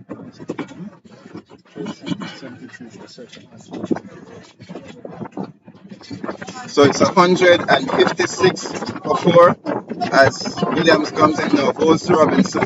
Full pitch delivery, and he hits it in the outside. They take 1. They'll get 2 quite easily. And they think about a third. And they'll get 3 quite easily too, because that boundary is far, far away. And they get 3 runs there. And apart from that, the fielding of Clarendon College has not been good this afternoon. And the score goes up to 159 for 4 at the end of 18 overs. 73 for 7. And just to update you on the match between Manchester High School and KC. So, the match between Manchester High School and KC, Kingston College batting first, and at the end of their 20 overs, they are 73. So they made 73 for 6 in their 20 overs. Manchester is yet to reply.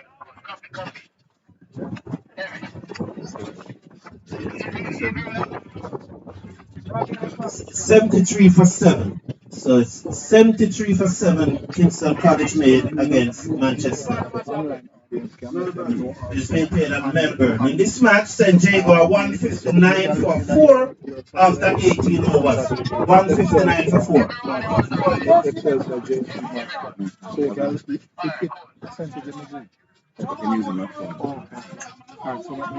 Okay, so just to update you, Manchester High School against Kingston College. Kingston College batting first. They made 73 for 7 in their 20 overs. At 73 for 7 after 20 overs. And the first game, it is Jamaica College versus Excelsior. Jamaica College 135 for 8 in 20 overs, and Excelsior 137 for 1 in 12.3 overs. With Jamar Daly 41 not out, DeMarcus Scott 23 not out. Excelsior won by 9 wickets. Congratulations to Excelsior. And back here at Manchester High School, it is St. Jago High School, 159 for 4 at the end of 18 overs as Walters comes in and bowls. And that's a good delivery. Goes through to take by keeper. There's an appeal for caught behind, not outside the umpire. The score remains 159 for 4. As Robinson did not know much about that delivery at all. So Antoine Robinson, he's on 9 from 5. Samuel Berger is on 4. As Shaquille Walters now turns. And it comes in now to bowl to Robinson. In he comes, bowls, full pitch delivery. Robinson swings at it. There's a loud appeal for LBW, not outside the umpire. The keeper comes across, didn't pick up clean, and they go through for a single. And it's a leg by signal by umpire Thomas. Leg by signal. The score goes up to 160 for 4. And what I can tell you happening here at Manchester High School is that St. Jago, 160 for 4. And just to let you know, we have some of the best batsmen in Jamaica, but they're in the pavilion here talking, and the score is 160 for 4. Berger on 4, Antoine Robinson 9. St. Jago winning the toss, electing to bat, and it is Shaquille Walters who turns at the top of his mark from the northern end to come in to bowl to Berger, and he aborts his run at this time. Dead ball signaled by the umpire. The score remains 160 for 4. We're in over number 19.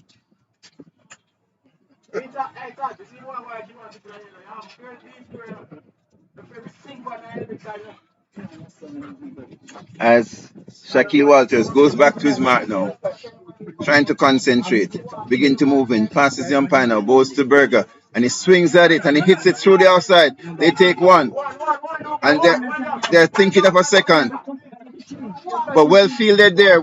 Both fielder coming around and swooping on it and throw it right into the bowler, and it's just 1 run there.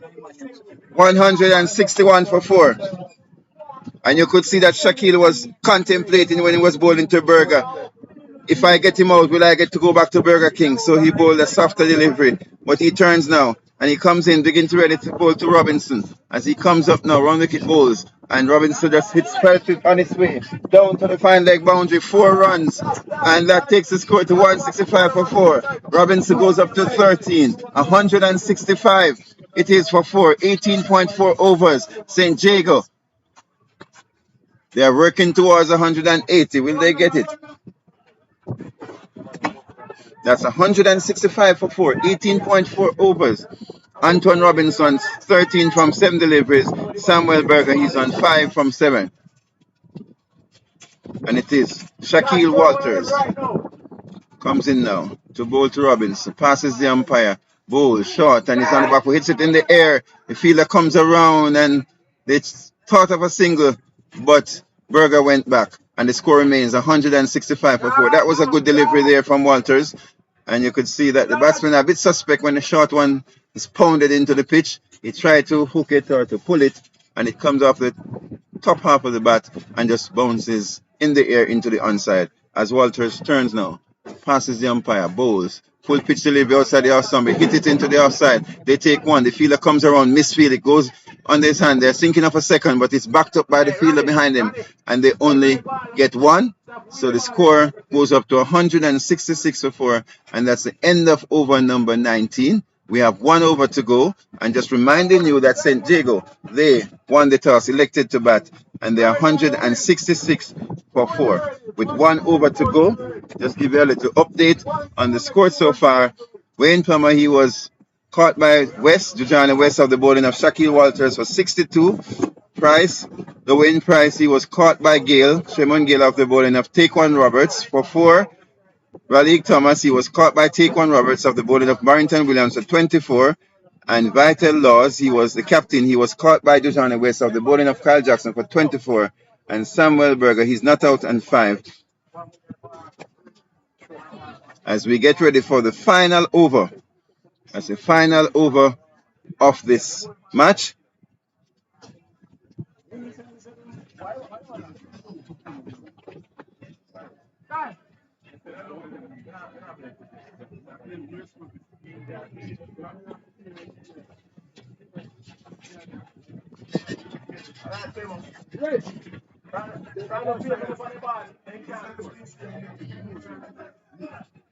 So the final over will be bowled by Taekwon Roberts, and he's coming from the southern end.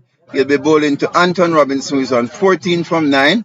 The final over, St. Jago, electing to bat 166 for 4 in over number 19. And we're in the 20th over now as in come Roberts, bowled to Robinson. And he swings and misses, and the keeper again. The keeper misses that. And it beats the keeper and goes into the boundary for 4 byes. My goodness me. 4 byes. And the score goes up to 170. And I can say that the fielding of Clarendon College has left much to be desired this afternoon.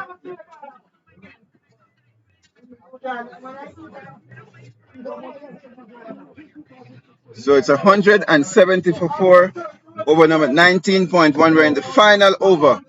And the bowler, good delivery, beats the batsman, but was so good that it also beat the keeper. As Roberts now turn, comes in, bowls, full pitch delivery, and hits it into the outside. A powerful shot. The fielder comes around, feels well, and they get a single. The score goes up to 171. Robinson moves up to 15, brings Berger into strike now. He's on 5. And I'm sure Roberts would much prefer to bowl to Berger than to bowl to Robinson.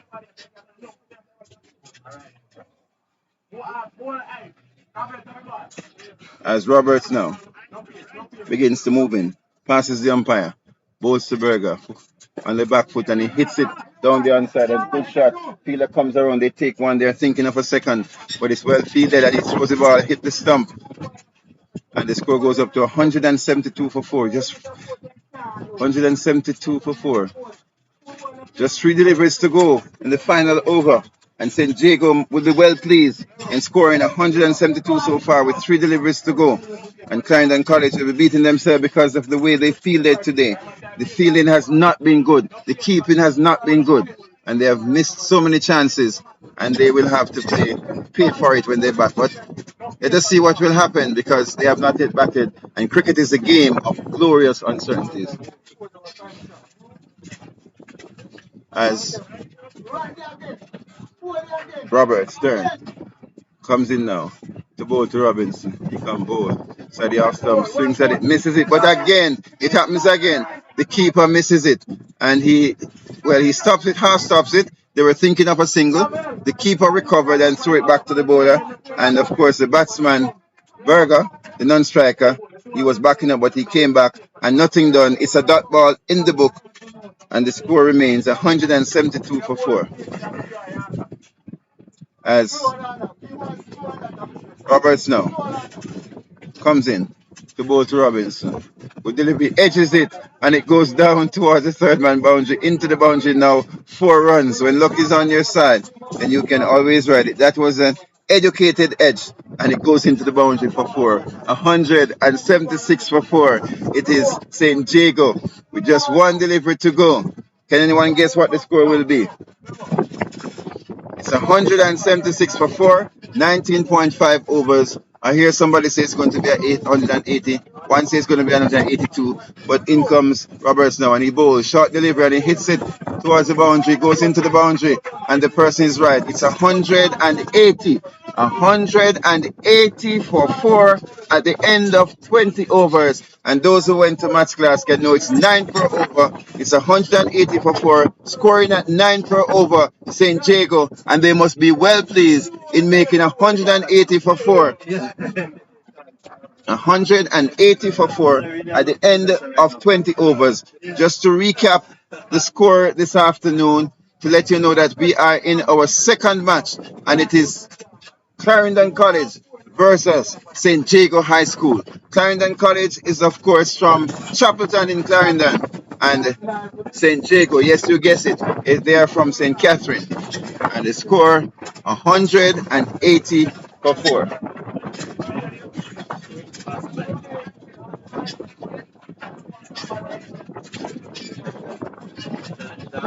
Well,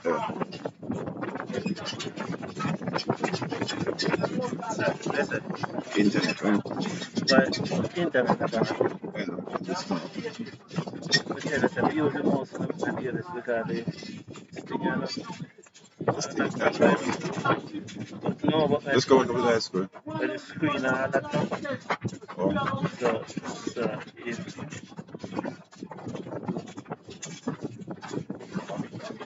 So just to recap the score for you, St. Jago, they won the toss and they elected to bat.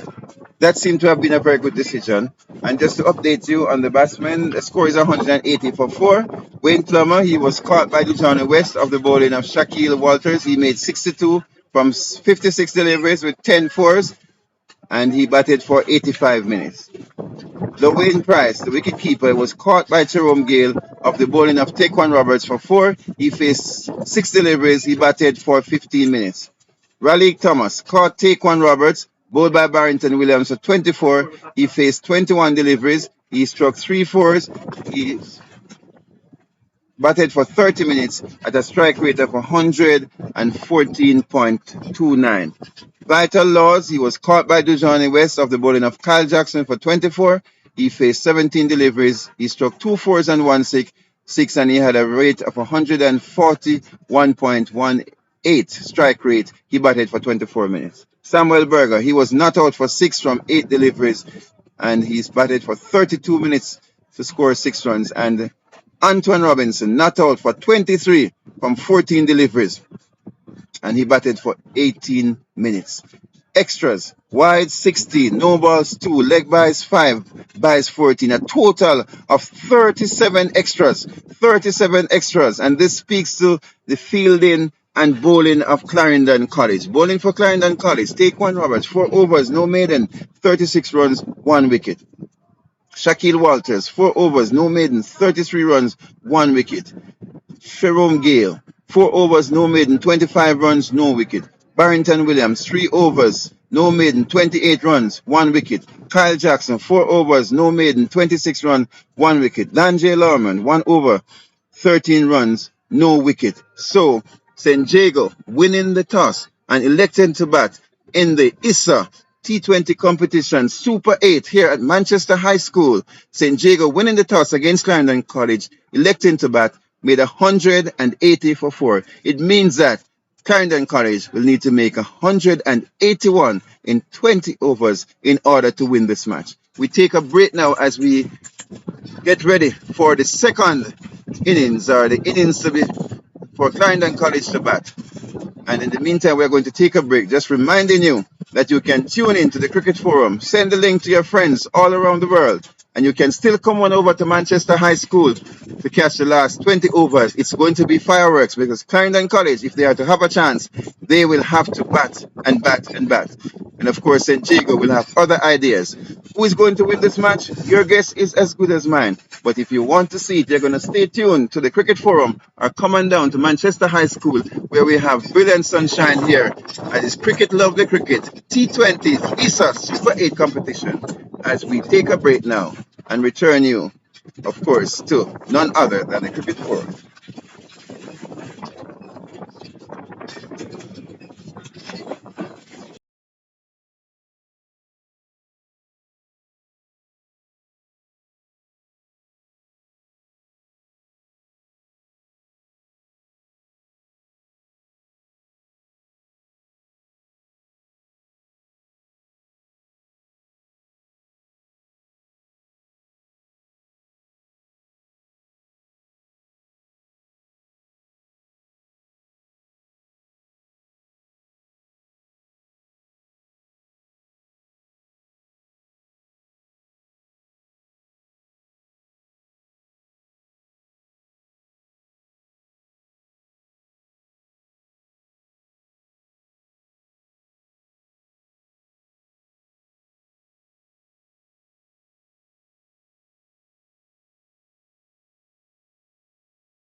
So, welcome back to Manchester High School. We are ready. Yes, it is Clarendon College. They require 181 runs in 20 overs to defeat St. Jago High School. And St. Jago, they just need to restrict Clarendon to under 181.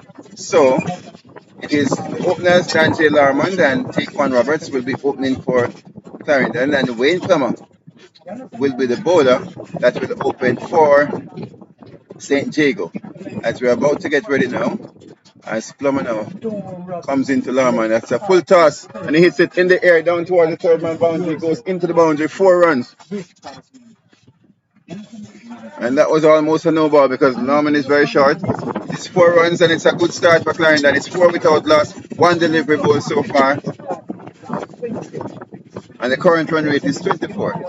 But let's see how long that will stay for. So Larman, the good start, Plummer, bad delivery, and it was given the treatment that it deserved. So welcome back to Manchester High School, where it is Clarendon College. And now the umpire signals the no ball that I was talking about. It's no ball signal and it's free hit. So the score is now 5 without loss of the first delivery. And that's what I was talking about, that it seemed to be a no ball. And it's now signaled by the umpire, that's umpire Thomas, Omari Thomas.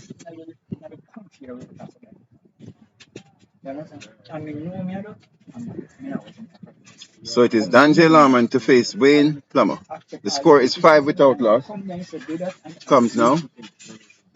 Past the umpire, it's a free hit bowls. And he hits it in the air. It's going towards the boundary. It is going.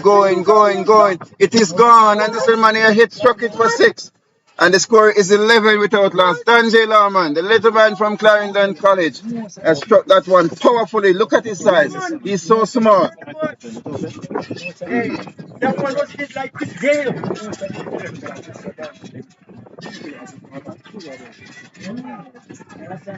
And the score is 11 without loss. What a start this is for Clarendon. Let's see if they can keep it up. It's really 1 delivery and 11 runs. And they need 117, 119 deliveries. And that little man hit the ball so hard it went away and away and away. That was a very good shot. It was a free hit, so he had the license to kill. And he did that. Norman is on 10 from 2 deliveries. And they are still searching for the ball. Third umpire might be required to come out with a box of balls, but there are some persons searching for the ball. That was really powerfully struck by the little man. This is a big field at Manchester High School, and Norman is a little man, and he really struck that powerfully. And we are waiting. They found the ball now. Yes, it has been found, and it's back on field. So we are getting ready now for the second delivery of this inning. As the first delivery was a no ball, the second one was struck for 6. So 1 legitimate delivery so far. Clarendon College, 11 without loss in reply to 180 for 4 made by St. Jago. As it is Wayne Plummer. Comes in now, bowls, full pitch delivery, and he drives it into the outside. Beats the fielder, goes around to the second field, and they take a single. And they're going back for a second, and they get it quite easily. 2 runs, and that was a nice shot. He just pushed it into the offside, easily, well timed, and 2 runs. The score goes up to 13. 13 without loss. Clarendon College with Larman on 12. And Roberts yet to face the ball. It's interesting, these players in the schoolboy cricket, because remember Plummer was the one who opened the batting, and he made 62, and now he has opened the bowling. Had much better luck with the batting, but here he comes now, and he bowls to Larman. Good delivery, and he plays it on the onside easily. Go for a single, and the score goes up to 14 without loss. Larman looking very good for the beginning here, looking quite easy and composed.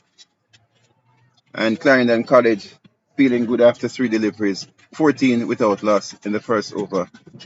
It's Wayne Plummer.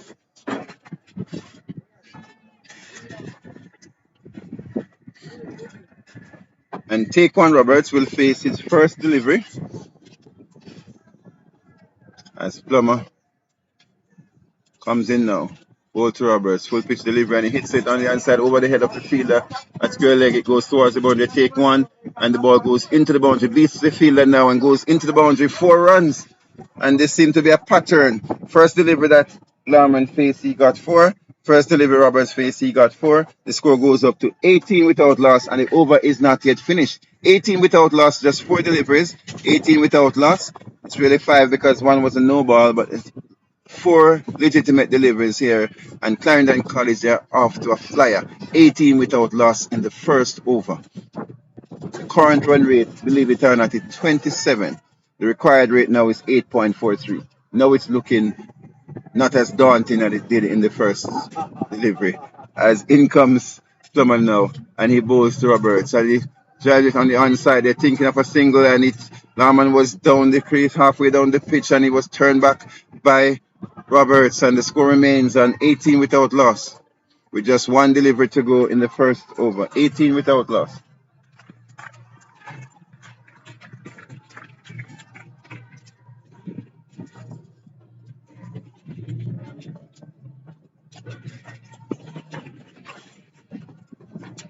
So, in comes Plummer now.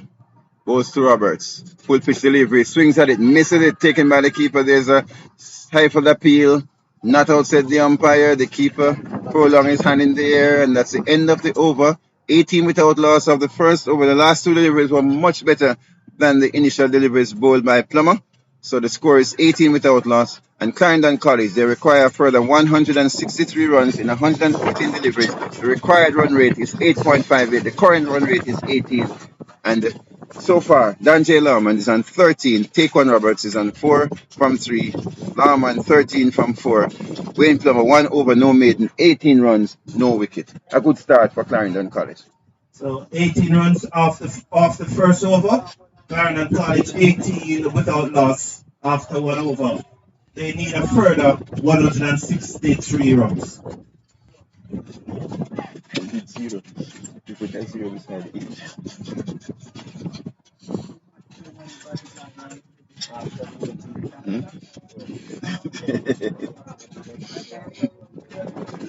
Okay, and to get it.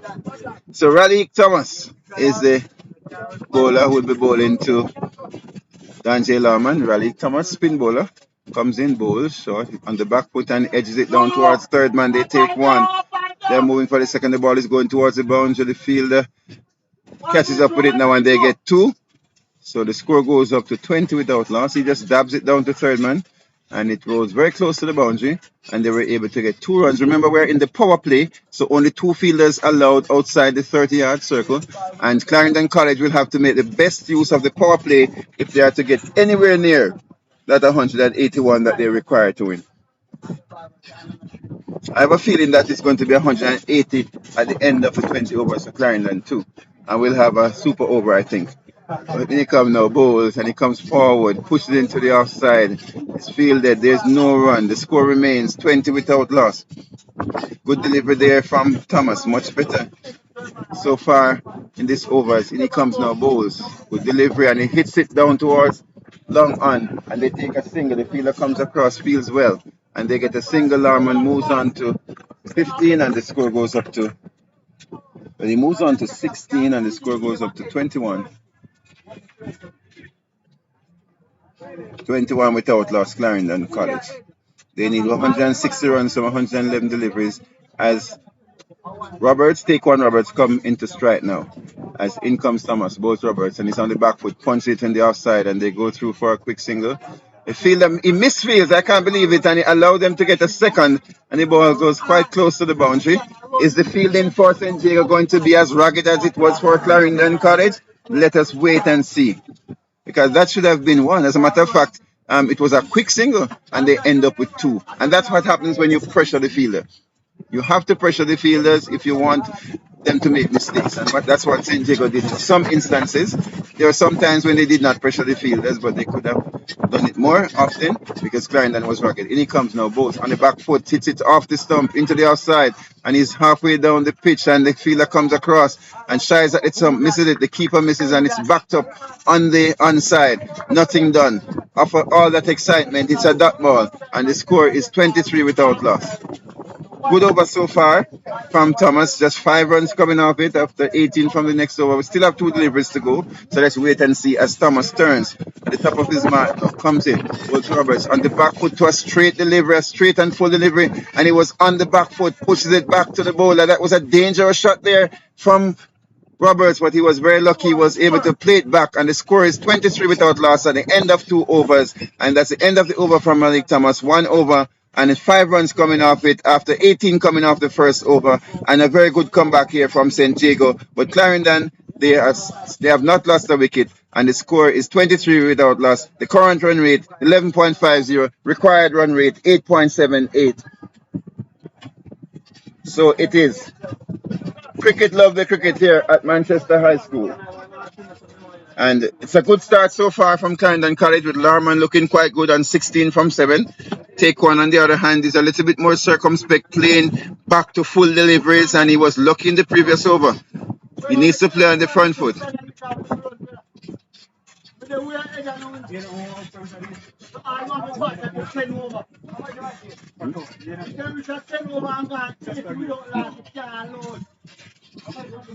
So there seems to be a change of bowling. It is Vital Laws who's going to be bowling from the northern end. He's replacing Plummer, who bowled only 1 over for 18 runs. So Laws is going to come and see if he can get the last straight, because the captain was not pleased with that first over that was bowled by Plummer. And Laws is left arm spinner bowls, and Darman swings at it. It's down the leg side. Wide signal by the umpire. The score goes up to 24 without loss. And there was some bounce there for the left arm spinner. As in comes Laws now to bowl to Larman. In he comes, bowls. Good length delivery. Larman on the back foot just punched it into the offside. There's no run as the fielders converge on it. And the score remains on 24 without loss. Good line and length there from Laws for that delivery. And Larman was on the back foot and just gently punched it into the offside. As in comes Laws now, goes to Larman. Good pitch delivery, and he's bowling, middle stump knocked out of the ground. He was half-hearted, not sure he should have gone forward. He stood at his crease and swung at the ball, a straight delivery. I just said it was a good line and length, bowled by Laws, and he came and he straightened the law, and Larman is gone. Larman is bowled by Laws, and the score is 24 for 1, with Larman bowled by Laws for 16, 24 for 1. Clarendon College in response to 180 for 4 made by St. Jago High School. And the new batsman is going to be the Johnny West, the big strong man from Clarendon. And you can see that Larman was half-hearted. He wasn't sure if he was to go down the pitch, so he stood on his crease, swung at the ball, and was bowled all over the place. And he was very disappointed as he comes into the pavilion. And I know that the coach is also disappointed, because they were feeling good because he started so very well. But St. Jago will be happy now that they've seen the back of Larman. But they have other batsmen from Clarendon College. The prediction is that Clarendon will not make 100, but coach have other ideas. So it's 180 for 4 St. Jago. Clarendon in response. In their third over, they're 24 for 1, going at 10.24 per over. Required rate 8.89. It is not impossible.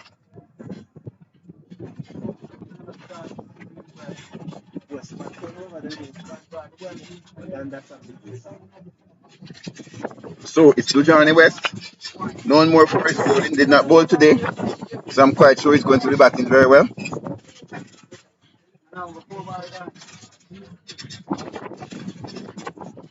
So the big man, to Johnny West from Clarendon College, waits now as Laws. Left arm spinner comes up now, bowls centerpiece across the ground, and he's on the back foot and plays it into the offside, the third man. The fielder comes across and fields well, and the batsmen were indecisive, and eventually they take a single. They could have taken the single easily from beginning, but they were hesitant, and the non-striker was catching on his bat. He should have been down there a long time, and that is Dujani. That's Kequan Roberts. He was really catching on his bat there. I'm not sure if he doesn't want to face Laws, but the score goes up to 25 for 1, and West is off the mark. As in comes Laws now, bowls, and Roberts is forward, pushes it into the onside, takes the inner half of the bat, and goes out to the onside. And you can hear this coach shouting there as Roberts is not showing much intent, neither in his running or his batting. He is on 6 from 7 deliveries. 6 from 6. As here comes Laws now. Good over so far, short, and he hits it through the onside in front of square. The fielder comes around and gets a bad bounce, and it hits his hand and goes over into the boundary. 4 runs. The score goes up to 28. It is 28 for 1. Clarendon College chasing 180.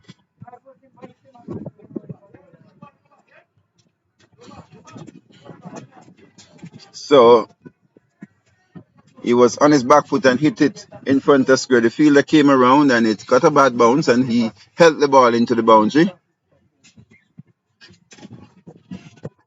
So the score goes up now to insists with 28. As in comes 29. As in come Laws now, and bowls to Roberts down the leg side. And the batsman leaves it alone. Seemed to have gone over the stump. It bounced quite a bit, and nothing signaled by the umpire. So that's a dot ball. The score remains on 29. It is 29 for 1 at the end of over number 3. And they're going current rate. Clarendon College are 29 for 1. 29 for 1 after 3 overs. Remind you that they are looking to get 181 to win.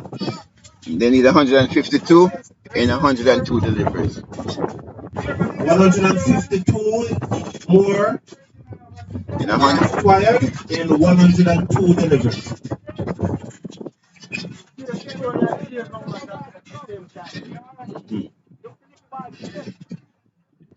So the current run rate 9.67, required rate 8.94, very close between those two.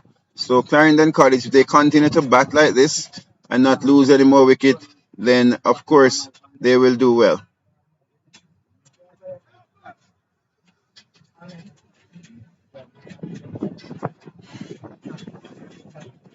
But as we said in the Clarendon image, in the Clarendon bowling, and in the match before today, the spinners are the ones who are making the big difference in this game. The spinners have done very well, and so when you see Jago put on a pace bowler, Clarendon is smiling because the spinners, they're the ones who have caused all the problems. And you saw Laws bowling Lawman there with a delivery that just went straight on. He seemed to be playing for the turn. He was a bit indecisive. He was on his crease instead of going fully forward or fully back. He was not committed to the shot. He swung his bat and he was bowled.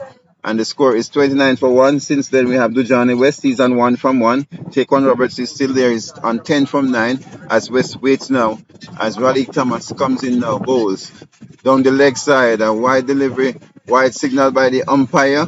There's a big difference here, though, is that the keeper stopped the ball.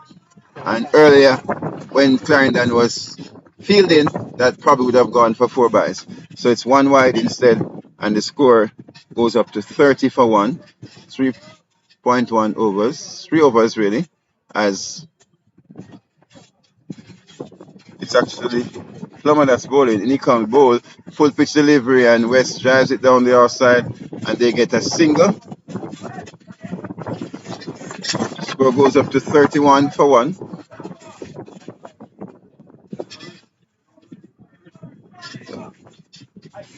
And Roberts comes in to take the strike now from Wayne Plummer. Wayne Plummer changed and he started to go in at the other end. He comes in now from the southern end, passes the umpire, bowls, and he drives it through the offside. Bisects 2 fielders and goes towards the boundary. Next fielder come around, he picks it up, they take 1, they turn for the second, and they're thinking about the third. But West is catching on his bat. West has run past the wicket, and it's really an embarrassment to see a big man like West, who has played so much cricket, take a second run past the wicket, turn his back to his partner, and did not want to take a third. I think he believes that he's playing a test match or something, not sure, but the score is 33 for 1, and you can hear the coach shouting at West, and I did not expect that from West at all.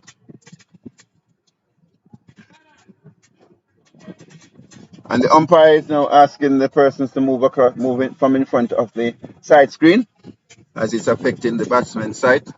Don't think it affected them, thinking of the third. But here comes Plummer now. Ball to Roberts. Wicket ball, full pitch delivery. Drives at it outside the off stump, and it goes through to be taken by the keeper. And there's a polite inquiry by the keeper, and the umpire did not really dignify it with any response. So the score is 33 for 1. And it is Plummer.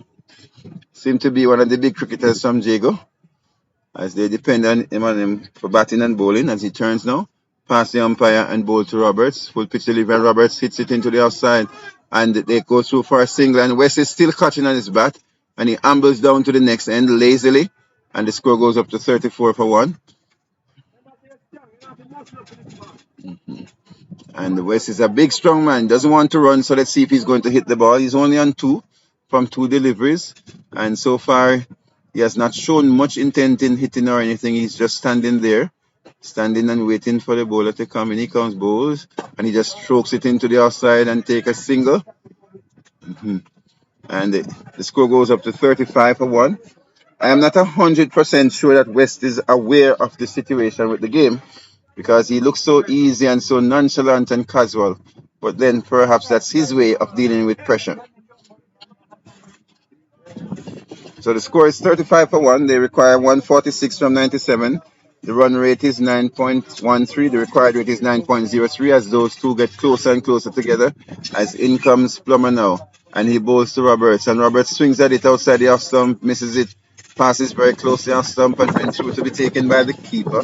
That's the end of over number 4. The required rate now goes up to 9.13. The current rate goes down to 8.75. And every delivery counts in this game. They need 146 from 96 deliveries. And of course,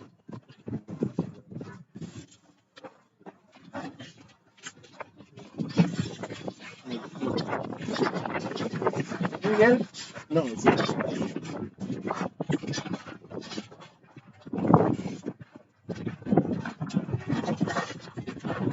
so it is 35 for 1 at the end of 4 overs. Clarendon College. And I'm quite sure Laws, who bowled a very good over where he got 1 wicket for 6 runs, will continue to bowl. Okay, they have changed the law on me, so he's going to have somebody else bowling at this time. I'll wait to see who it is. Okay. 35 for 1. And they required 146 runs in 96 deliveries. Can they do it? Comes now, bowls.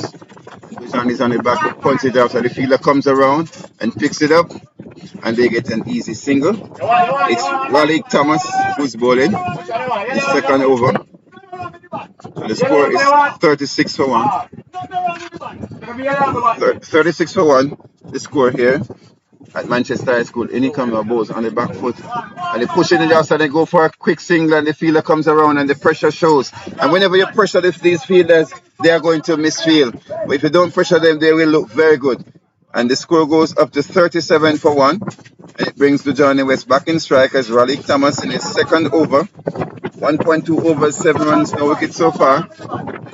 And there's a change of bat by Johnny West. He has not been swinging at the deliveries much.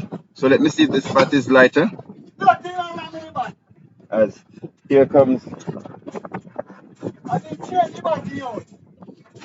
Thomas, comes in now to bowl to West. And he comes, bowls. Full pitch delivery, and West just leaves it alone, allows it to be taken by the keeper. I am 100% sure that West believes he's playing a test match. And he gets back the back foot, leaves it alone. They are behind now on the rate. And he's just there so easy. I think he's in a different match. 4 deliveries now for 5 runs. As in comes Thomas now. And he bowls to West. And this one he hits back to the bowler. In the air, the bowler pounds it. Should have been out. But he was dropped by the bowler, who punches it in the air. Was not able to catch it on return, and West just on the back foot just easily punches it back to the bowler as if it's easy like Sunday morning. Not sure what is going through West's mind, but his coach must be very concerned at this time. And Roberts will have to take on the man power at this time and the heavy lifting because he come ball service and he hits it down to third man and they go through for a single. West just jogs through. So the score goes up to 39 for 1. 39 for 1. 4.5 overs. Clarendon College, as in comes Thomas now, goes to about his run turned back, dead ball signal by umpire. Thomas, as Raleigh Thomas comes in now, and West pulls away. And in he comes now to bowl to West. And West just push into the offside straight to the fielder, and they jog through for a single. The score goes up to 40 for 1. And so far, West have looked quite comfortable, doesn't want any runs, just want to push a little single, I'm not sure what is his desire. The score is 40 for 1. At the end of 5 overs, they're going at 8 per over, and the required rate has moved up to 9.40. 40 for 1 after 5 overs. Clarendon College, 40 for 1, needing a further 141 to win from 90 deliveries.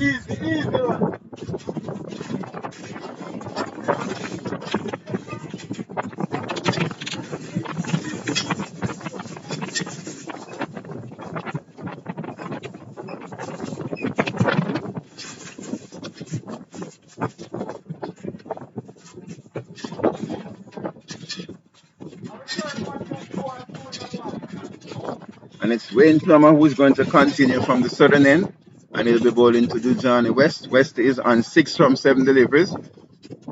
As Plummer comes in now and bowls to West. Full pitch delivery, and he just pushes it back to the bowler. There's no run, and West looks in a mood that he's there to stay. I think he's going to play the sheet anchor role that Plummer played for his side. So he has gone 6 runs from 8 deliveries, and he's in no hurry, no rush. He has not played a shot in anger since he came down. As Plummer turns now, passes the umpire, goes to West, and it's a full pitch delivery, a full toss, and he just pushes it back to the bowler. After pushing it back to the bowler, he runs down the wicket to take a single, trying to commit suicide, but fortunately he was turned back and nothing changes. The score remains on 40 for 1, but I am very concerned about the approach taken by Johnny West. He's not looking at himself at all. He's not looking like the experienced player that he is. And I'm not sure what he's suffering from, but some kind of fatigue, either in his brain or his body. I'm not sure. But it is Plummer now who comes in, begin to move in, passes the umpire, and bowls to West. Up to the wicket, bowls, full pitch delivery, and West hits it straight down toward the field, down the boundary. Ball comes around, slides, picks it up well, and that's well done by the fielder. 1 run, and the score goes up to 41, and West moves up to 7 from 10 deliveries. And of course, those singles will not cut it. He needs to get going at this time. And it brings Taquan Roberts into the strike. He's striking at 100. West is striking at 70. And the required rate has gone up to 9.66. The current rate has gone down to 7.45. And you look and you see the required rate going up, current rate going down. You know that something is going in the wrong direction. As in comes Plummer now and bowls to Roberts. He aborts his run. Umpire signal dead ball as Plummer turns back to the top of his mark. The score is 180 for 4. St. Jago. Clarendon in reply, 41 for 1. We're in over number 6. They're going at a rate at 7.45 after starting at 18. As in he comes now. Plummer bowls and Robert hits it into the onside. And they thought about a single. Changed their mind. That should have been an easy single. But there seemed to be some mix-up and miscommunication between the 2 batsmen. That was some miscommunication between the 2 batsmen, and they did not get any run at the end of the delivery. So it is 41 for 1. We're in over number 6.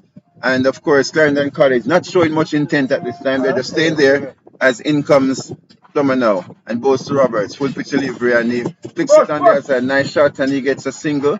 Well fielded there by the fielder, comes around. And so far, the difference between the 2 teams has been the fielding. St. Jago, they have fielded much better than Clarendon College did. And the extras that Clarendon College gave away might come back to haunt them. They gave away 37 extras in T20 matches. You cannot afford to do that unless you are the best team in the world. And now it seems that something is wrong with the bowler. Seems to be feeling dizzy.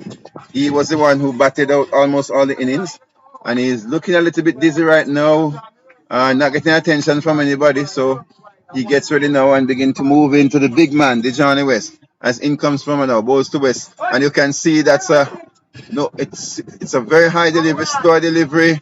It was above the waist, but then it dipped before it reached the batsman, and the batsman was deceived, and they only got a single as he nudges it onto the onside in front of square. The score goes up now to 43 for 1 at the end of over number 6. End of the power play. End of the power play, and the run rate keeps going down, and the required rate keeps going up. But it's still below 10, so it's very doable. So we just have to wait and see. 43 for 1. Clarendon College, they require 138 runs in 84 deliveries. And they are also behind the Duckland Lewis par score, which they were above at one point. But there's no threat of rain. It's lovely sunshine here at Manchester High School.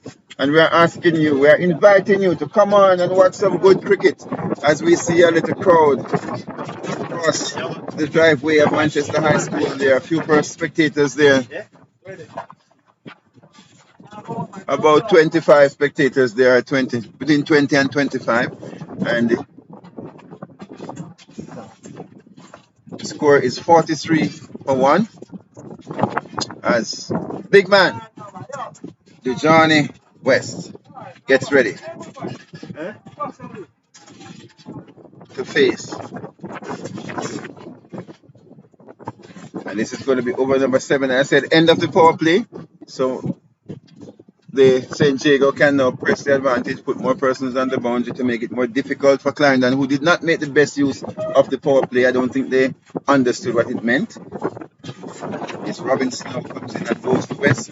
On the leg side, he flicks it towards finally the fielder comes around, just goes to the boundary, ball slows down, and they jog for 2 runs to take the score up to 45. And I believe West should have done better. He just a leg bite actually came off his pads. The ball was down the leg side and hits his pad and goes slowly towards the boundary. The fielder from backward square leg came around towards fine leg and picks it up just inside the boundary. And the batsmen were able to get 2 runs to take the score up to 45 for 1. As in comes Robinson now. Spinner goes to West, slides it in front of his on the back foot, just pushes it into the offside where it's fielded. There's no run, and West is looking quite contented to just push the deliveries around and to get the 1s and 2s here. Look quite satisfied and nonchalant. He's signaling to this dressing room for something. Seems like he wants to change his thigh pads, but in comes Robinson now, bowls to West, and that's a short delivery, and he hits it towards the fielder on the long on boundary, and they get 1 run. And you see that big man hitting that ball, making it look so hard, and you remember little Larman just coming and hitting it into the boundary. You wonder if they're playing on the same pitch. But indeed, the spinners have done well here, and the score goes up to 46 for 1, and West moves on to 9, brings Taquan Robertson to strike as Antoine Robinson now comes in and bowls to Roberts, and he swings at it. He got an inside edge onto the pad, and the fielder down on the boundary is appealing profusely, and the score remains on 46 for 1. So it is Antoine Robinson now comes in to bowl to Taquan Roberts, who waits. As in he comes now, bowls to Roberts. Roberts just come forward, push into the offside. He thinks about a single. The fielder comes around, and there's no run. And if you were to come to this match and you didn't see the colored clothes, you'd think they're playing a test match.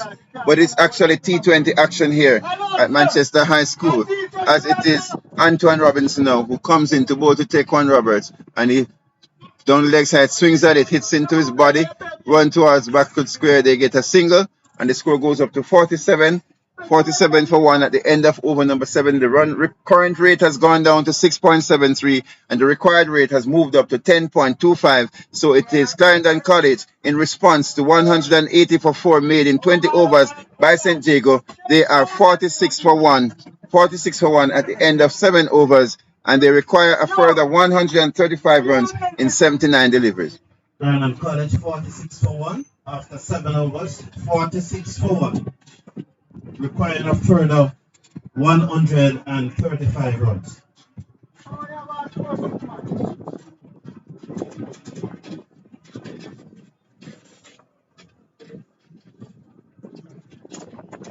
So it is Clarendon College 47 for 1 after 7 overs, going at 6.78. They started well and they were scoring at the required rate, and the required rate was down, but now it's going up. It's 10.31, and it will be dangerous if it goes above 11 or up to 12. So Clarendon College will need to make a move at this time.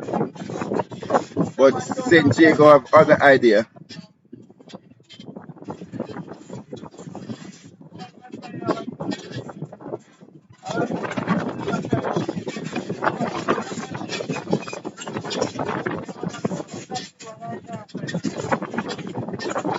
So we are here at Manchester High School. It's cricket, lovely cricket, schoolboy cricket, ISSA T20 Super 8 competition, and it is Clarendon College against St. Jago High School, and St. Jago won the toss, elected to bat. They made 180 for 4 in 20 overs. Clarendon College in response, they are 47 for 1 in 7 overs.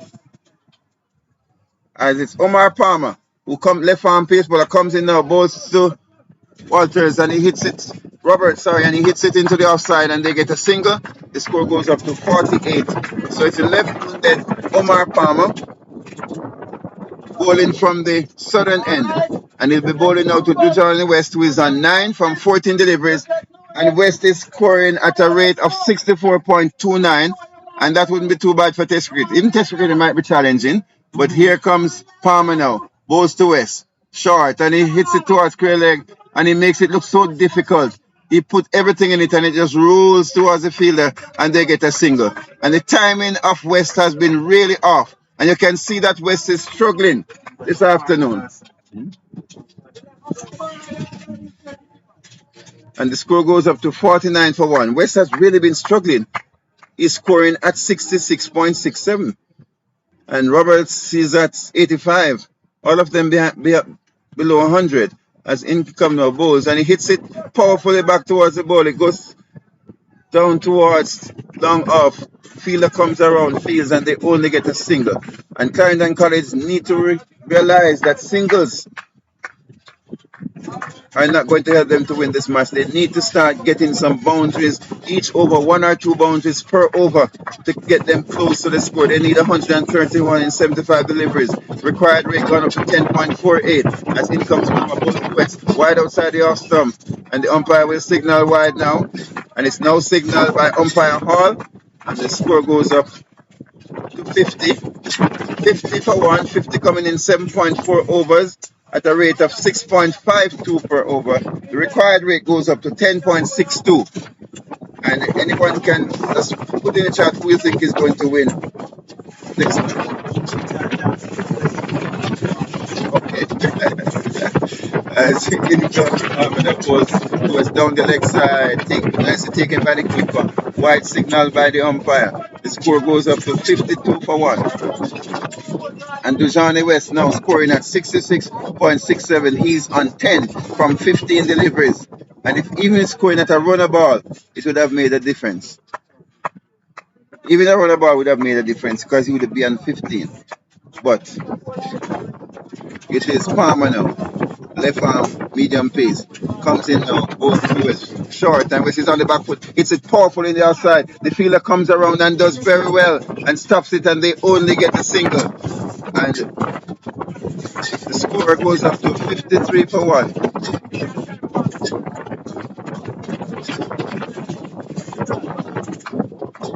As in comes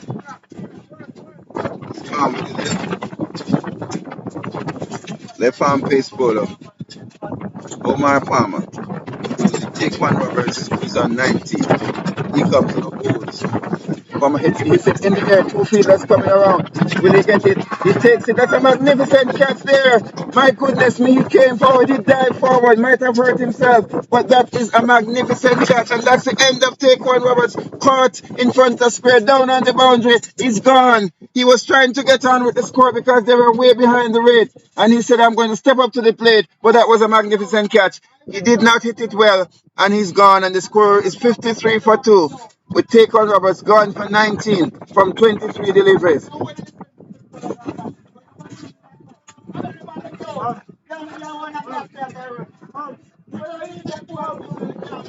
And this puts Clarendon College now in a difficult position, 53 for 2.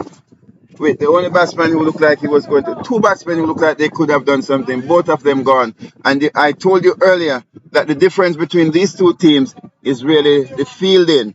And you realize that the fielding there of St. Jago made a big difference. That was a very good catch. And it's Tremont Gale who is coming in. Tremont Gale, he has replaced his skipper. So the score is 53 for 2.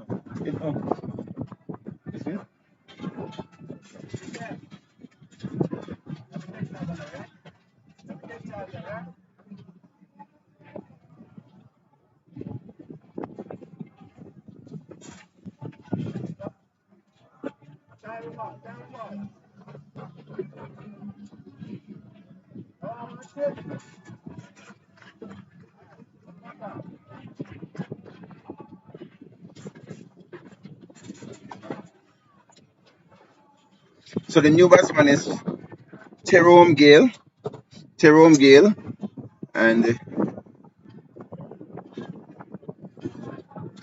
it's the end of the over. So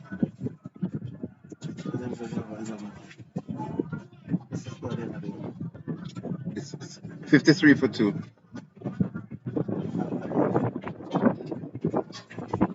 It's 53 for 2 after 8 overs. After 8 overs, Clarendon College, 53 for 2. West is on 11 from 16 deliveries.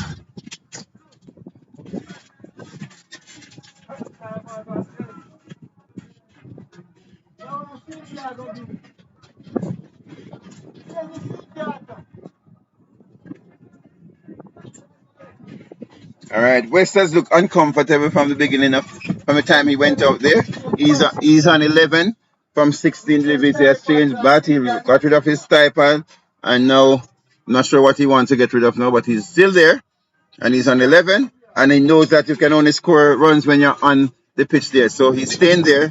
So let us see what will happen as Omar Palmer, left arm pacey, will come back for his second over. He comes now ball. No, he was just testing his run up. Dead ball signal by the umpire.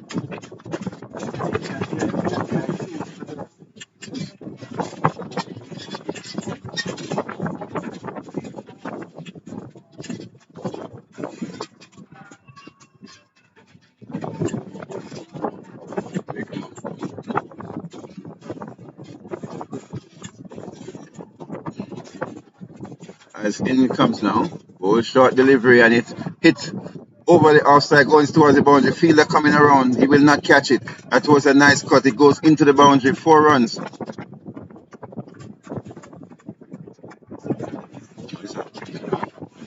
They made a mistake, but they made a mistake. So the score goes up to 57 for 2 at the end of 8 overs. 57 for 2. And yes, from the moment you saw that shot, you know it wasn't West who hit that shot. It was Jerome Gale who faced his first delivery and hit it into the boundary for 4. And West will be faced in the next over. He's on 11 from 16 deliveries, scoring at 68.75 in a T20 match where they are chasing 180. But he is big enough to catch up.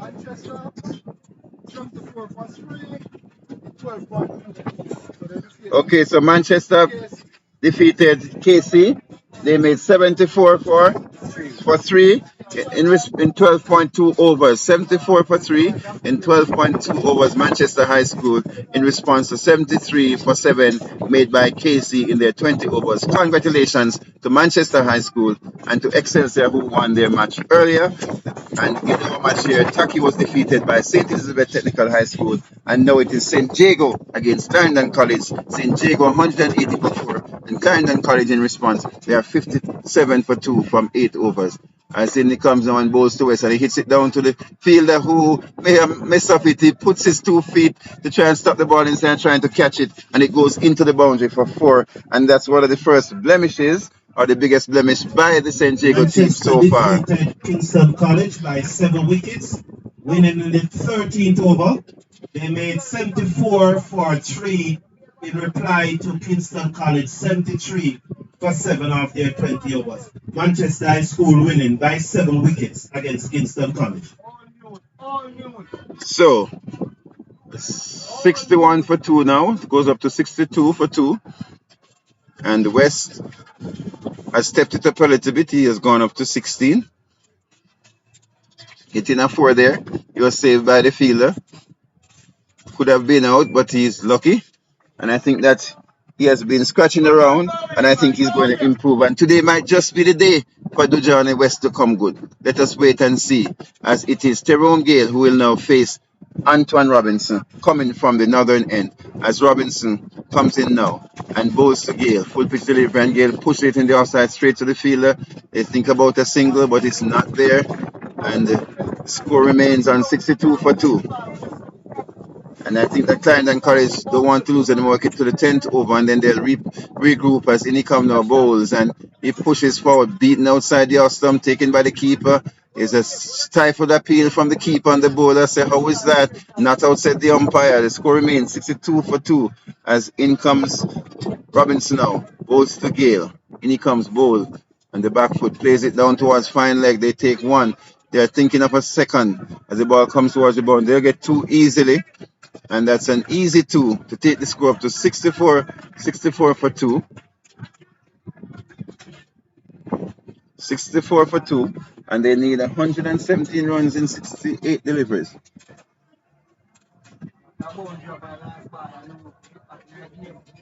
As in comes Robinson, the ball to Gale. Important that they get a boundary now. Short delivery, and he just nonchalantly hits it towards mid-wicket, and the fielder comes around and they take 1 and they turn for second, and that's easily taken. And the score goes up to 66 for 2 at the end of 9 overs. 66 for 2 at the end of 9 overs. The required rate is up above 10, and the current rate is 7.39. So it's 9 overs completed. 9 overs completed, and Clarendon College, they are 66 for 2.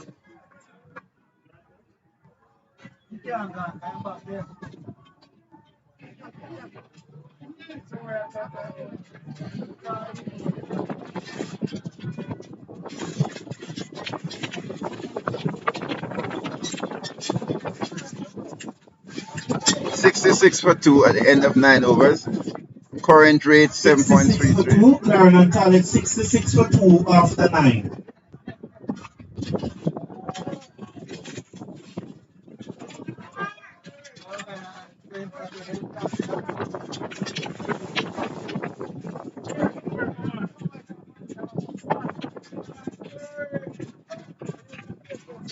So it's Plummer who will continue now from the southern end, and he'll be bowling to West. He comes and West is forward, pushing in the outside, takes a quick single. The bowler feels his own bowling and throws at the stump, misses it, and they get an easy single. Take the score up to 67 for 2, and West goes on to 16. He just pushes forward and takes a single.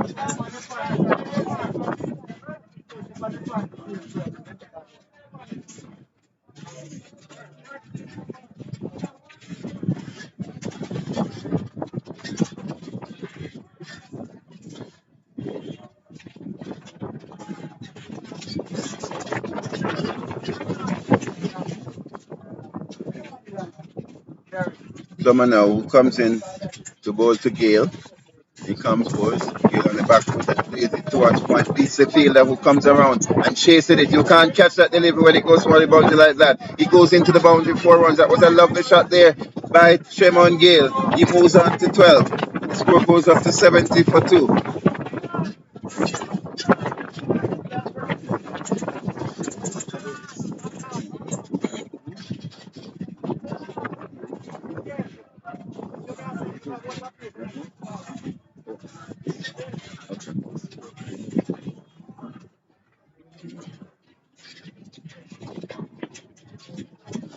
So it's 71 for 2. Clarendon College in response to 180. And it's 110 required in 63 deliveries now. Required rate is just 10.48. Current rate 7.47. And it is Gale who faces Palmer as he comes in, passes the umpire now, ball. Wide delivery outside the off stump, goes through to the keeper. And it's wide signal by umpire Hall. And the score goes up to 72 for 2. 72 for 2. Clarendon College. And I think that today is going to be Dujana West Day because he has been so lucky and he has been there and he has been scratching around and I think he's going to get better. And after 10 overs, he's going to really let go. But here comes Palmer now to bowl to Gale. Pass the umpire, bowl short down the leg side.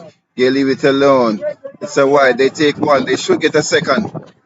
And that will be a total of three runs, all wide, which will take them to 75. 75 for 2. And they require just 106 from 63 deliveries, getting closer now. Required run rate is 10.10, and it is getting close. And the game is nice down here at Manchester High School. You need to come on over. Nice cool breeze blowing across the ground, and a slight cloud cover for the sun. Real nice conditions for the players out there on the field. 75 for 2, Clarendon College. As in comes Palmer now. Goes to Gale. Full pitch delivery and Gale is forward. Pushes it to the offside. They take one. They're thinking about the second. Gale is serious about the second. It's a big field and they get it quite easily. Well done. And the score goes up to 77 for 2. 77 for 2. And we are still in over number 10.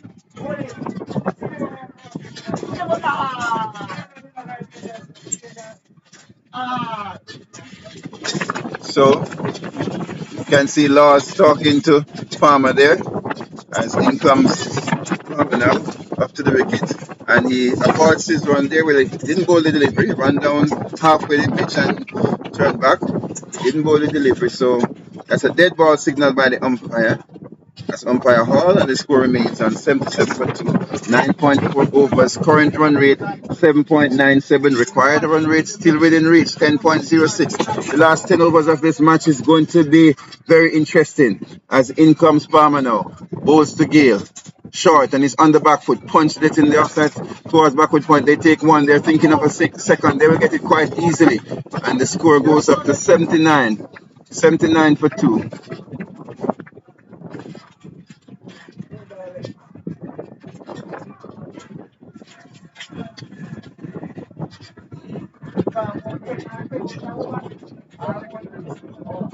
So the score is 79 for 2. We're in over number 10. And the Clarendon is improving as time goes along.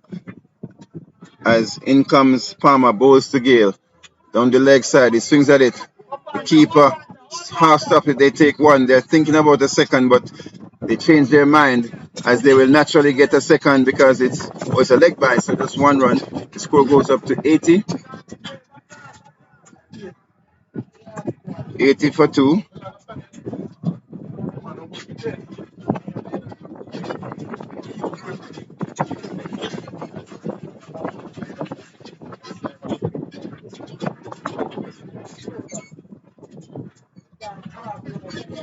As here comes Palmer now. Comes in to bowl to West. Full pitch delivery. West is in the air over the fielder, going towards the boundary. The fielder comes around. Will he get it? He moves awkwardly and he finally stops it and they take one, they take two. And they're thinking of a third and it's a big field. They will get the third quite easily. And that's 3 runs at the end of over number 10. The score goes up to 82. score goes up to 82 for 2. Clarendon College at the end of 10 overs, 82 for 2 in response to 180 made by St. Jago High School. And it's getting Clarendon closer College, now. after 10 overs, are 82 for 2, leading a further 99 runs to win from the remaining 10 overs. Okay. So they are 82 for 2, reminding you Score adjusted to that 81 for 2 now. Manchester High School beat Kingston College a short while ago by 7 wickets, making 74 for 3 in the 13th over in reply to Kingston College 73 for 7 of their 20 overs. So Manchester High School, Excelsior High School and Stets all winning today. So this is the final match of the day. So that's the update. Stets won, they beat Taki. Excelsior beat Jamaica College. They beat Kingston College, and this is the final match now with Clarendon College 81 for 2 at the end of 10 overs, needing exactly 100 more runs to win off the next 10 overs. Okay, so here it is. It is game on here at Manchester High School because Clarendon College, they have really been fighting. They're 81 for 2 in response to 180 for 4 made by St. Jago in their 20 overs. So they need 100 runs, and they need 100 runs in 10 overs. That's 10 per over. And so far, Danjay Lawman, he was bowled by Laws for 16 of 9 deliveries. Taquan Roberts, he was caught by Raleigh Thomas of Omar Palmer for 19. And Dujani West not out 16 from 19 deliveries. And Jerome Gale is not out on 8.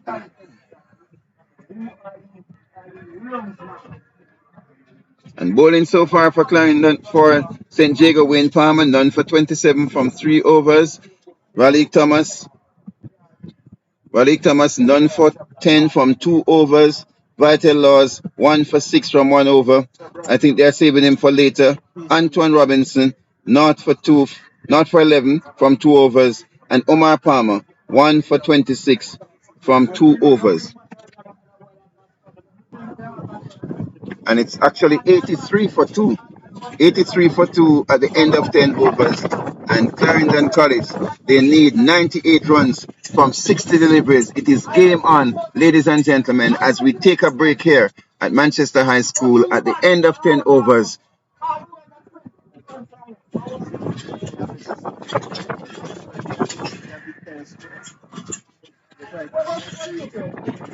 Yeah, it is.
Yeah, man. West and back to west and back to. Yeah, but that's the inside. Yeah, but. Yeah, but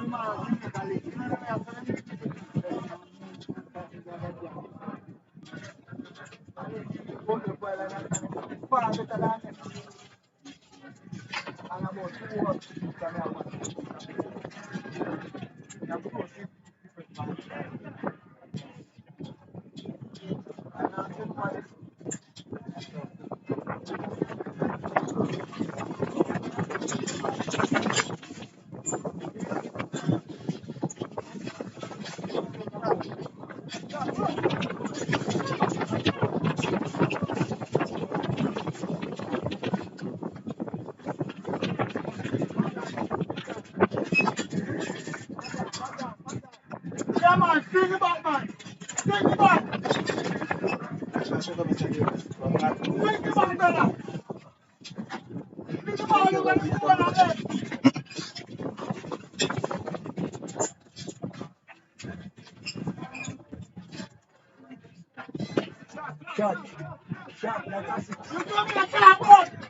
Okay, ladies and gentlemen, welcome back. As I told you, West will go into second gear, and he is going to be doing very well now. He has come back and he has struck 2 runs and now a 6,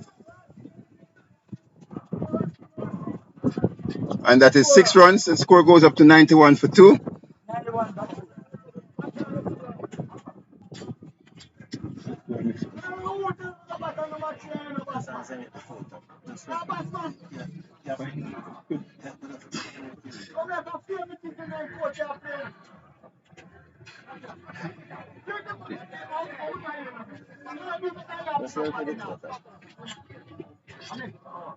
So it's 91 for 2. 91 for 2. West is now on 28 and Gale is on 16. The score is 91 for 2. And it is Antoine Robinson now. Comes in to bowl to Johnny West, and he comes bowls short, and West is on the back foot, hits it hard into the onside. The fielder comes around, he'll not catch, he dives at it, and the ball goes into the boundary now. That's 4 runs. Lovely shot there by West, and he has stepped into second gear and has moved on to 32, and the score goes up to 95 for 2 with the Johnny West now 32 from 23, has upped the ante, and he's now scoring at 139. And I told you that he was scratchy at first, but he was going to get better. Today is going to be the West day. I did say it earlier that he's going to step up his game because I know he can do better. He's on 32 from 23, and it's Clarendon College require 86 from 57 deliveries. Required rate gone down to 9.05. Current rate 9.05. The 2 rates are the same. Clarendon College going very well. Robinson now to bowl to West. Comes in short, and West is hitting this one. The fielder's coming around, they take one. They're thinking of a second, and that's the field is very, very big, so they can get 2 quite easily. And 2 runs to West. He goes up to 34. The score goes up to 97. 97 for 2. And we're in the 11th over. And they now require 84 from 56 deliveries. The game is getting sweet. It's getting hot here. As in comes Robinson now, bowls to West, and he hits this one high and hard. High and hard for 6. He did not move. That's a magnificent shot there by West. He walks down the pitch. He punches the next batsman. And he said, yes, I told you, I can do it.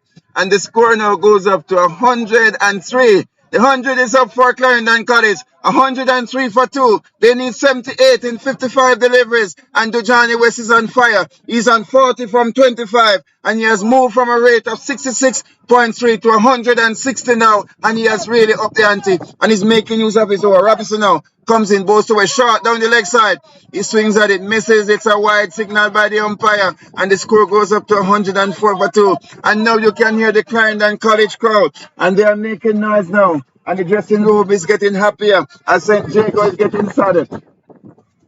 But it's not over until the fat lady sings. The Johnny West now waits as Antoine Robinson now comes in and bowls to West. Full pitch delivery, and West hits it high and high. He's going towards the boundary, into the boundary now. 4 runs. I love the shot there by West. He's now into his ante. He moves on to 44, and the score goes up to 107 for 2. 107 for 2. And Clarendon College now needs 74. 74 required from 54 deliveries. That's the end of the over. And West is asking for a change of glove. That was a very, very good over for Clarendon College. It's 108 for 2. West is on 44 from 26. And Jerome Gale is on 16 from 9. Clarendon College, they have upped the ante. And this partnership, believe it or not, is 55 from 19 deliveries. 55 from 19 deliveries. It's 108 for 2. They have the 1, they have the 0, and they have the 8. They just need to rearrange the order in order for them to reach the 180, and they need a single after that. Let us wait and see what will happen, ladies and gentlemen. 108 for 2 after 11 overs. 108 for 2 after 11 overs. And this is cricket, lovely cricket here at Manchester High School. Everybody is standing up now, and it's game on at Manchester High School as Clarendon College. They have upped the ante, and they are, it's 108 for 2. 108 for 2 of 11 overs. 9 over to go. They need 8.11 and they're going at 9.82. They're above the rate now. In 1 over, big difference. That 1 over there made a big difference. Antoine, 3 overs, not for 36. And it's now Raheem Willie, who will be bowling from the southern end. And he'll be bowling to Jerome Gale, who is on 16 from 9. As Willie comes in now and bowls. And he, oh my goodness me, that's a wide delivery outside the off stump. And it goes through to be taken by the keeper. Wide signal by the umpire Hall. And the score goes up now to 109 for 2. 108 for 2 there. And you can hear the spectators speaking there. As Willie, I remember him from the T20 competition in Kingston. As Willie comes in now and bowls to Gale and full pitch delivery outside. You have someone, it's wide, signaled by the umpire, not cleanly taken by the keeper, but it bounces off his pad and goes behind him, and they get another run. So it's 109 for 2 deliveries so far, both of them wide, no legitimate delivery yet in over number 12, and Clarendon College is in the ascendancy, and it is St. Jago who seems to be going down. But cricket is a game of glorious uncertainties, so we just have to wait and see as Willie turns now at the top of his mark, and he will be bowling to Jerome Gale. As Willie comes in now, passes the umpire, bowls outside the off stump, and it's a wide signal by the umpire again, and Willie is not happy. Willie is not happy. I'm not sure if he's not happy with himself or with the umpire, but it's another wide. 110 for 3. 111 for 3. 3 deliveries bowled so far in this over, and no legitimate delivery for more reasons than one. But it's 111 for 2. As Willie tried to get a legitimate delivery now, as he begins to move in, passes the umpire and bowls to Gale, and that's a legitimate delivery, and Gale pushes it into the offside, takes a single and brings West into this strike, because he knows that West is at his very best at this time. So he just pushes a single in the offside. Small cricket here from Gale and bring West on strike. West is on 44 from 26 and the score is 112 for 2.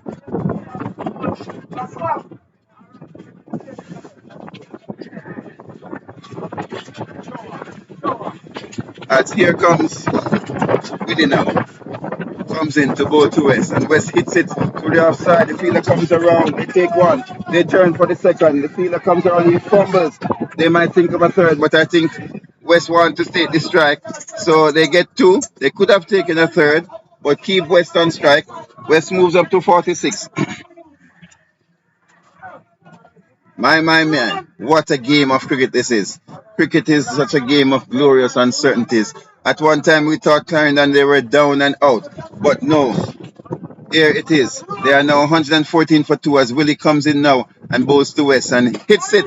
2 other fielders coming around. Willie take the catch. He drops it. It is dropped down on the boundary. They're down on the long on boundary. It's dropped and they get a single. My goodness me. That is this the final nail in the coffin for Clarendon, for St. Jago. Clarendon College giving a life at this time with West. Now move on to 47, 115 for 2. They need 66 from 51 deliveries. The required rate has gone down to 7.76. The current rate is up to 10.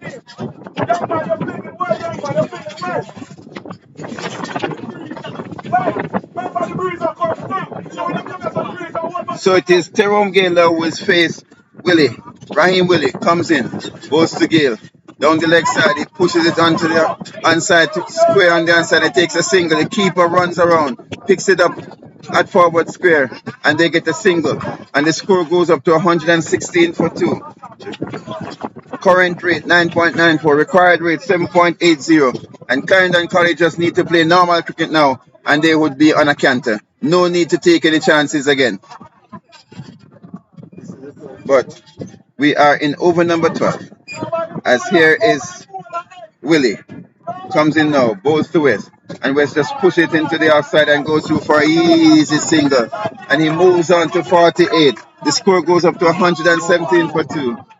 It's a no ball signal by the umpire, no ball. So that will make it 2 more runs, and that's a free hit. It's not West who will face the free hit, but it's a free hit. So the score is 116 for 2. And free hit, of course, they can change the field since the batsman changed.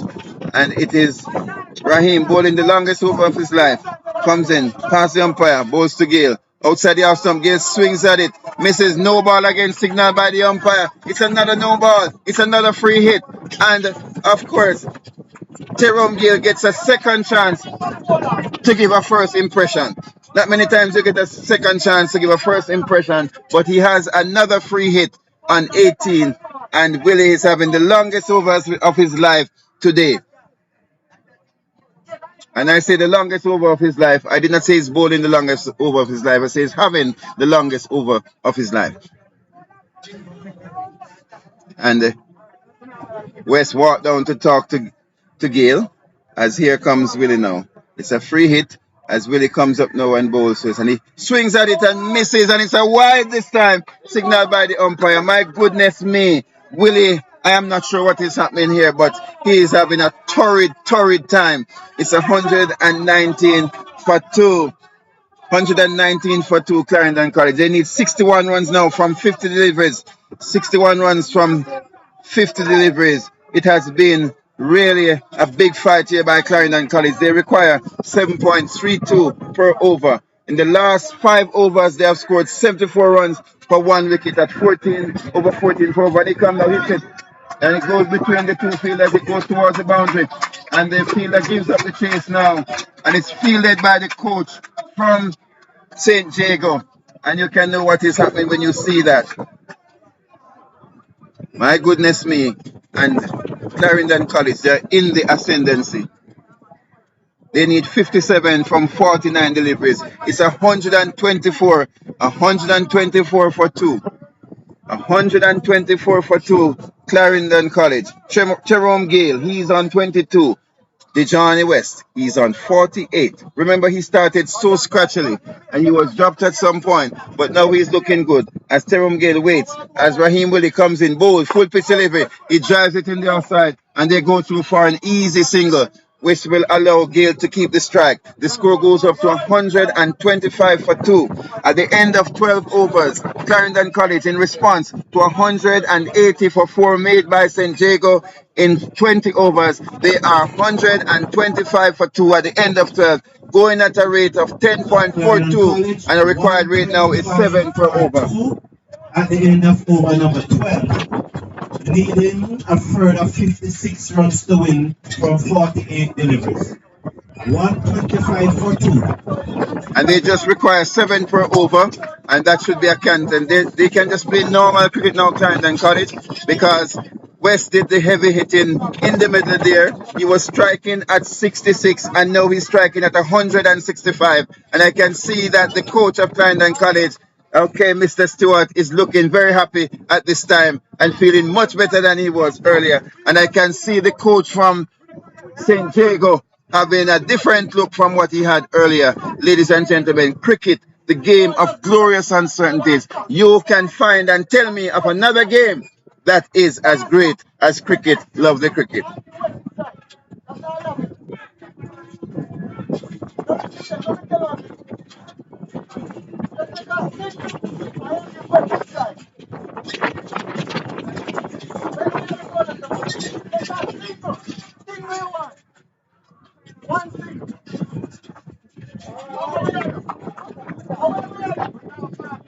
And that goes through to be taken by the keeper, Laws Bowles, and Jerome Gale goes through to be taken by the keeper.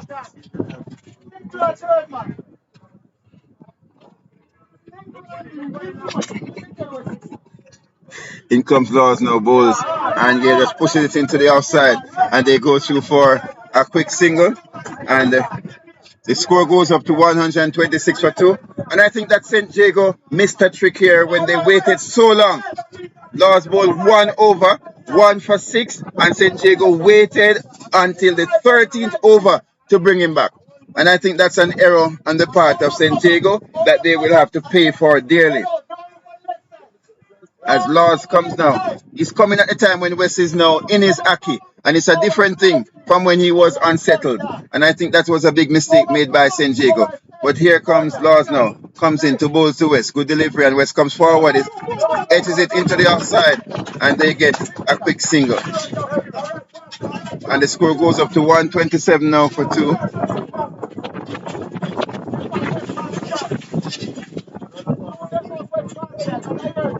So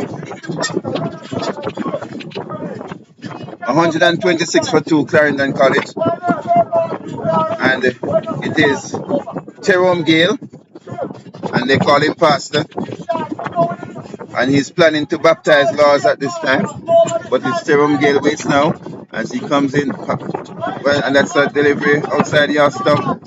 I suspect to be wide there, but not signaled by the umpire, so it's a dot ball there in the book, and Laws has bowled very well. And I think St. Jago made a mistake in keeping him back so long, but in come Laws now and bowls to Gale, and it's a nice shot. He plays it back with a square, goes towards the ball, the fielder comes around, they take one, they turn for the second. That was a lovely shot there. He just swept it back with a square towards the boundary, and they get 2 runs for that. And Jerome Gale is looking very good. He's on 26 from 18 deliveries. The score goes up to 129 for 2. And the place is getting very noisy. You would think that the whole Jamaica was here. If you are not here and you're listening, you think all of Jamaica is here. But it's just a few of us. They are so noisy. And everybody is really getting animated now as Laws comes in and bowls, and Gale pushes at it outside the off stump. It goes through to be taken by the keeper. The end of over number 13, Clarendon College in search of 181 to win this match. They are 129 at the end of 12 overs. They require a further 52 runs in 42 deliveries, a required rate of 7.43 here at Manchester High School. And it is Vital Laws who have bowled 2 overs, no maiden, 1 for 10. And Raheem Willie, 1 over, no maiden, 17 runs, no wicket. And that over was the longest over I've seen in a long time. 129 for 2, Clarendon College. And they require 52 runs in 42 deliveries. Duckworth Logan Power score at this time is 104. They are way ahead of that rate. So it is 129 for 2, Clarendon College. And indeed, the Johnny West, who was struggling, he came back and is looking good now. 129 for 2. Good over there by Laws, only 4 runs. 129 for 2. So it's Raleigh Thomas who's coming back. He has bowled 2 overs, none for 10. He's been very tidy. As I said, the spinners have done very well here today. So it is the Johnny West who is on 49 from 30. And he eyes a very well deserved 50 as in comes Thomas now. And bowls first, and he just hits it in the outside. He goes through for the single, and that's the 50, and that's the 50 for West. A well played 50, 51 from 31. Well played, the Johnny West, 51 from 31. Strike rate at 164, and this might have been the most important inning in his life. It is Clarendon College, 131 for 2. They need 50 runs from 41 deliveries. A very sensible inning. 51. That's 51 of 31, yes. Of 31. So 51 from 31. 3 4s and 2 6s. As here comes Thomas now. Bowls to West. He just good delivery and he just pushed forward. He was trying to turn it onto the onside, and you can hear the persons encouraging him to play straight because they just need 7.5 per over now. So Clarendon College, they don't need to do anything stupid now, and these two need to stay there because you never can tell what will happen. 50 runs is still a lot. As in comes Thomas now bowls, and West is on the back foot, plays it delicately, late down towards square third man. The fielder comes around, they take one, they turn for two, and they are satisfied with the two. And he moves on now to 53, and the score goes up to 133 for two. Raleigh Thomas from the southern end, getting ready now to bowl to Johnny West, the man who have been the main destroyer for Clarendon College so far in this innings. As here comes Thomas now, bowls to West, and he just pushes it into the offside and takes an easy single. And he moves on now to 54, and the score goes up to 134 for two. And this has been a very good innings but here by Dujani West, and it has put Clarendon College in a position where they can easily win this match. The last 5 overs, 71 runs, no wicket. The last 5 overs, they have scored 71 runs and no wicket, going at 14.20 as in comes Thomas now, bowls to West. And bowls to, that should be Gale there, and they push it into the outside for a single. This has been a very, very good match here, and it's 134 for two. As here comes now, bowls, and they fix it into the onside, and they take an easy single, and the score goes up to 135 for two. 135 for two. And that's it. End of the over, 136 for two. Clarendon College, Sherwood Gale is on 27 from 20. Johnny West on 55 from 35. They need a further 45 runs in 36 deliveries in order to win this match. So Clarendon College 136 for 2 after 14 overs. West is on 55 from 35 deliveries, 3 4s and 2 6s. With him at the crease is Gale. Gale is on 27 from 20 deliveries, 1 4. Clarendon College 136 for 2. They need a further 45 runs to win from 36 deliveries. So Clarendon require 45 runs from 6 overs, and they are 136 for 2. On the last 5 overs, they have scored 70 runs.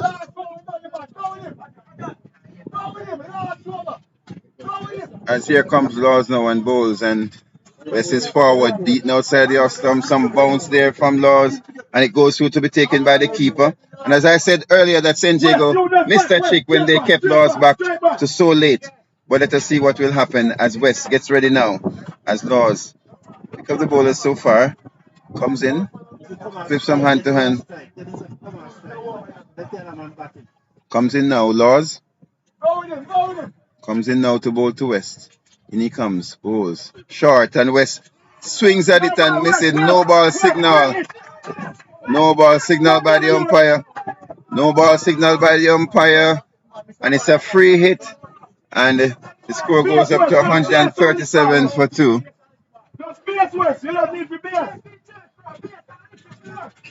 As Laws, who have been bowling quite well, comes in now and bowls. Full pitch delivery, and let's hit it in there towards the boundary. The fielder comes around and he's wrong footed, and the ball goes into the boundary.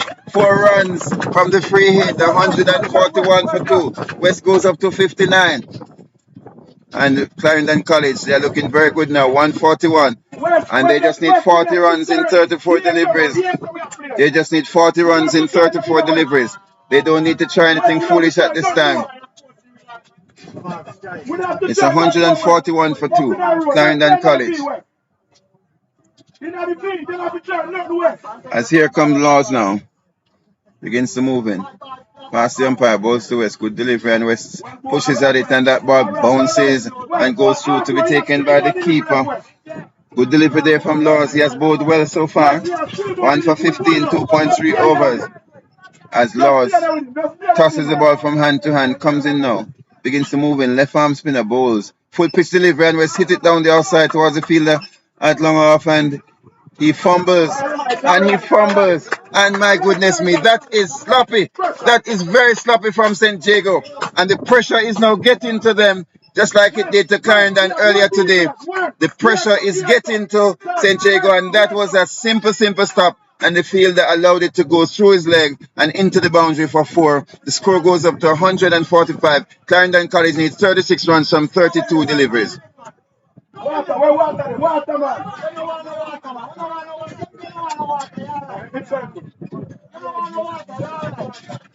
Here comes Lord No bowls down the leg side, and West pushing into inside and goes through for a quick single, and the keeper knocks down the middle stump, not outside the umpire. That was very close, and West will have to be careful. That was unnecessary at that time. It was certainly unnecessary. And we watch the replay, and West was there. He's a tall man. If it was me, I would have been out, but he's a tall man and he was able to get back. But I think that was unnecessary from West. He doesn't need to do that. His team is on top. He just needs to stay there and bat like how he was batting normal cricket. And they just need 36 runs from 32 deliveries. 36 runs, 32. He just needs to play normal cricket at this time.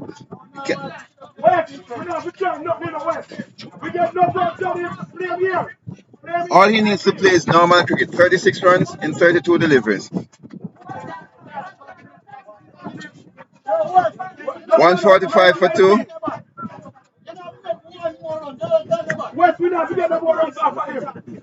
Okay.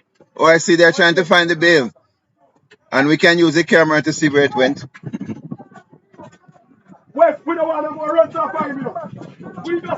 Alright, so it's 145 for 2. Laws, he has bowled 2.5 overs, no made, 19 runs, 1 wicket. And as I said earlier, St. Jago made the mistake of waiting too long with Laws as he comes in now. And he waits for the umpire, turns. Vital Laws comes in now. Final delivery of his 3rd over. We're bowling to Johnny West, who is on 63. As in comes Laws now. Passes the umpire now. And bowls to his full pitch delivery, and he hits it down the onside for an easy single. They're thinking about a second, and I cannot believe it. It beats the fielder. Misfield again. Pressure. That is pressure. 149 for 2. That is 4 runs. I cannot believe it. The fielder came across, was an easy stop, and he missed it, and it goes into the boundary for 4. And the pressure is getting to St. Jago now. The pressure is really getting to them at this time. And the score is 149 for 2. West is on 67. Gale is on 27. They need 32 runs in 30 deliveries. So Clarendon College, 149 for 2. Needing a further 32 runs in 5 overs. So that's 30 deliveries. West is on 67 from 42 deliveries. 6 fours and 2 sixes. While Trevor Gale is on 27 from 20 deliveries, 3 fours. Clarendon College, 149 for 2 with 5 overs remaining, needing 32 runs from 30 deliveries. So Clarendon College, they need 32 from 30. A very good innings there from West, but you cannot underestimate the inning that is played by Jerome Gale today. 27 from 20 with 3 fours, and he has stayed there. He has stayed there with West, and he has played a very good innings of 27 so far. So it's 149 for 2, Clarendon College. It's Omar Palmer, the left-arm pace bowler, medium pace bowler, who will be bowling to Jerome Gale, who is on 27. We take up the action now with Palmer coming in from the southern end to bowl to Gale, who is on 27 from 20. A very good inning so far from Gale. And this partnership has been an excellent one. As Palmer comes in now to bowl to Gale. Short, and he's on the back foot, pushes at it, and it goes by to be taken by the keeper. And it's a partnership of 96. A partnership of 96 from 47 deliveries. 96 from 47 deliveries. And Gale, he has been there for 21 deliveries, scoring 27.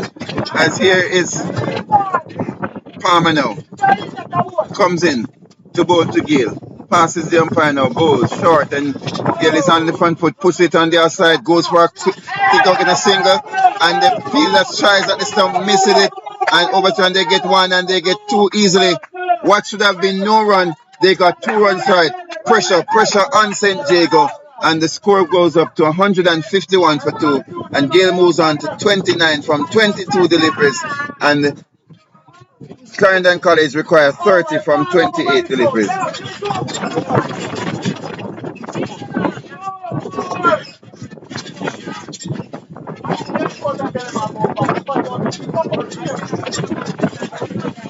So Clarendon College now, they need 30 runs from 28 deliveries. Gale is on 29, as here is Palmer now. Begin to move in, and Gale pulls away, and the bowler stops now. Dead ball signal by the umpire. And they're in front of the side screen, and the umpire stopped the game because they're at the side screen and the batsman will be disturbed by that.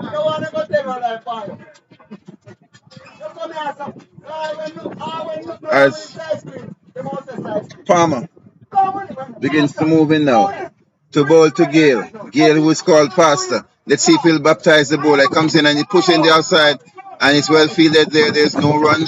The score remains 151. That's 150 coming up in 15.1 overs. 151 for 2. A partnership of 98 from 49 deliveries. 98 partnership between these two. This has been a magnificent partnership. 98 in 49 deliveries. And this have taken Clarendon College just to the promised land. Let us see if they'll reach there or they'll be like Moses. As here comes Palmer now. Goes to get short and he punts in the outside. And they go through for an easy single. They are thinking of a second, but that could be dangerous. And they are satisfied with one as the score moves on to 152 for 2. 152 for 2. And Clarendon College need 29 from 26 deliveries.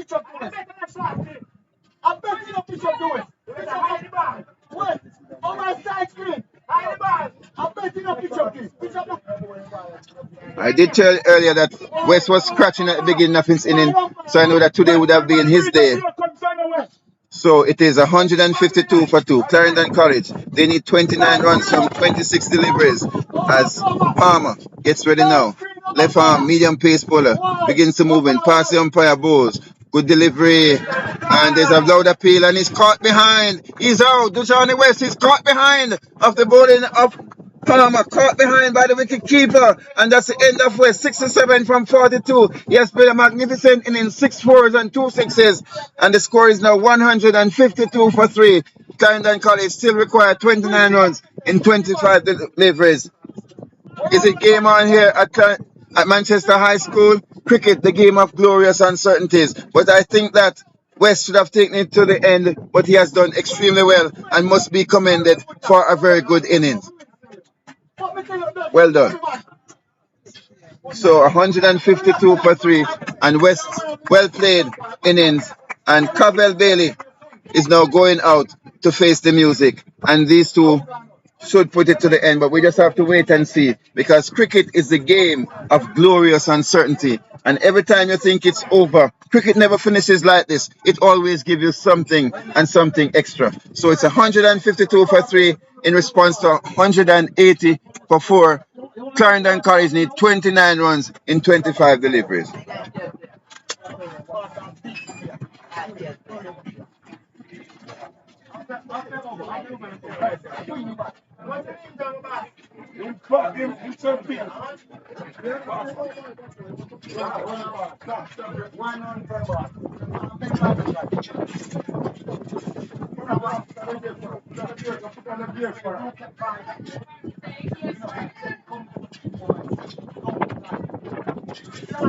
So it's 152 for 3 in response to 180.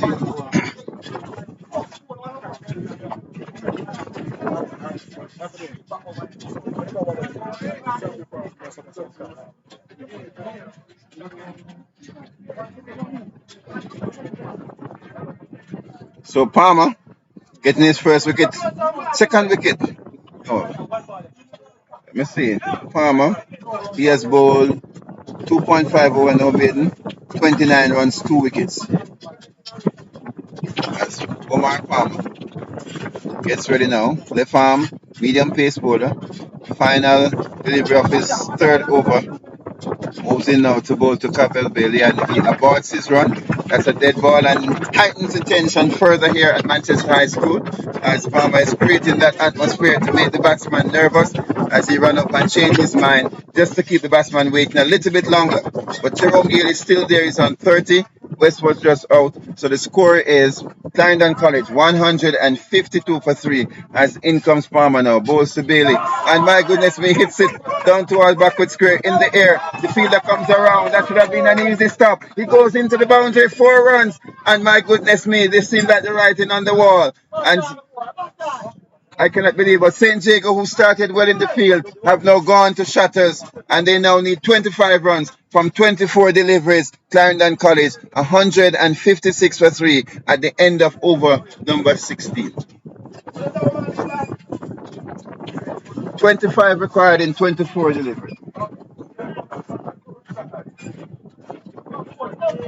So West was out in that over. So he made 67 from 43 deliveries, hitting 6 fours and 2 sixes. Clarendon College 156 for 3 after 16 overs, needing replying to 180 for 4 made by St. Jago. So at this stage, Clarendon College needing 25 runs to win in 24 deliveries. With the not out batsman being Jerome Gale, who is not out 30. Gale is not out 30 from 24 deliveries. And Cavell Bailey, the captain, on 1 delivery, which he played away down backward of square leg for 4. So Clarendon College needed 156. Clarendon College are 156 for 3 after 16 overs. Earlier today, Manchester High defeated Kingston College, Steds defeated Tacky, and Excelsior defeated Jamaica College.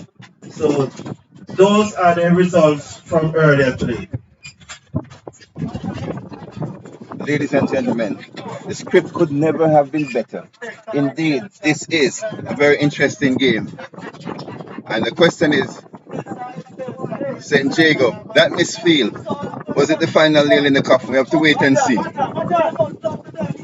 As here comes Laws now, with his final over. Comes in now, wants to get a short delivery and he just push it back to the bowler. The bowler fields, and there is no run.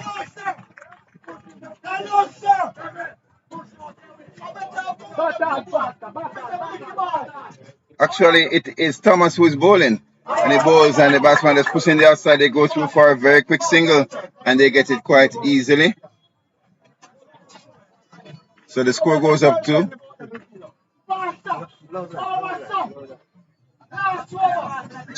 157 for 3. And Bailey will now face. He's on 4. So it is Cavell Bailey, the new batsman, who is on 4.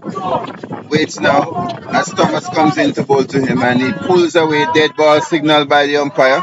The score remains 157 for 3. 157 for 3 as here comes Thomas now, bowls and he's on the back foot, pushing the outside. They thought about a single, but it's well fielded and there is no run. That's Raleigh Thomas there bowling to Cavell Bailey. Bailey is on 4 from 2 deliveries. And he waits now. Cavell Bailey waits. As here comes Raleigh Thomas now, bowls to him and he's on the front foot.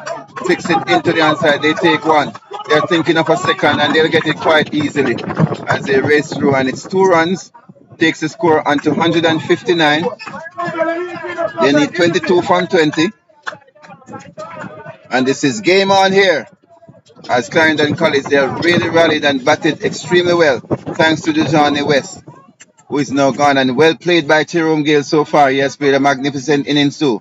Cavell Bailey now is on 6 and waits as there's a change in the field.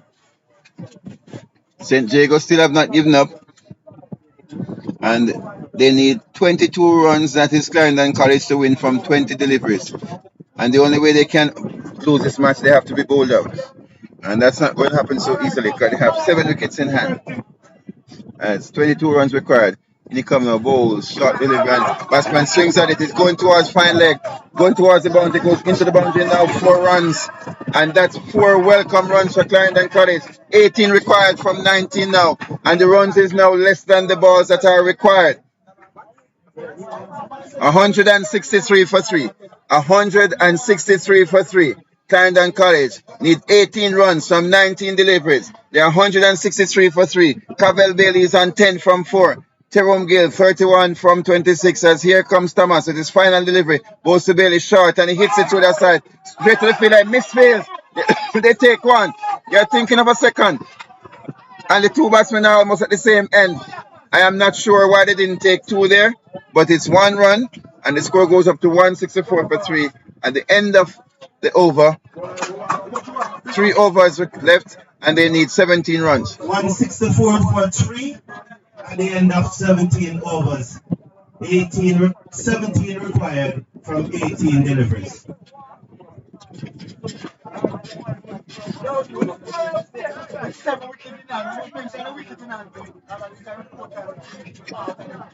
Well, the fact that we said 3 wickets down.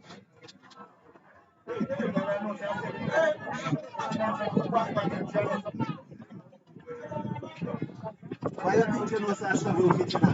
Because you heard 3, you know. That's why you know. So other persons are intelligent like you too.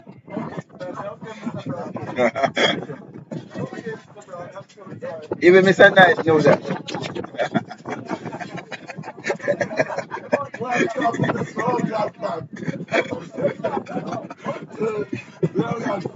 So the score is 164 for 3. 164 for 3 Clarendon College, and they need 17 runs in 18 deliveries. Are they going to finish it in this over, or are they wait until the next over? What I can tell you, they are not going to wait until the last over to make the assault, because that is usually dangerous. And we can see there, it's Laws who's going to be coming back, I think.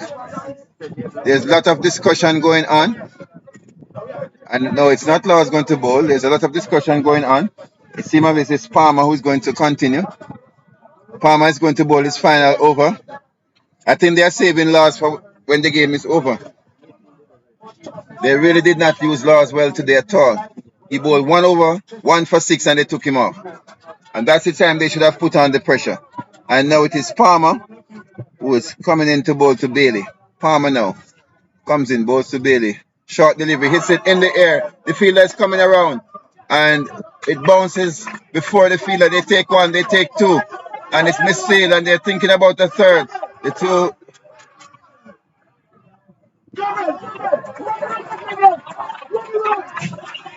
And my goodness me, you can see the mix up there. And it was an easy 3. And Bailey did not want to take it. I'm not sure what is wrong with him. But he was pressured by the next batsman, and they got 3. And the score goes up to 170.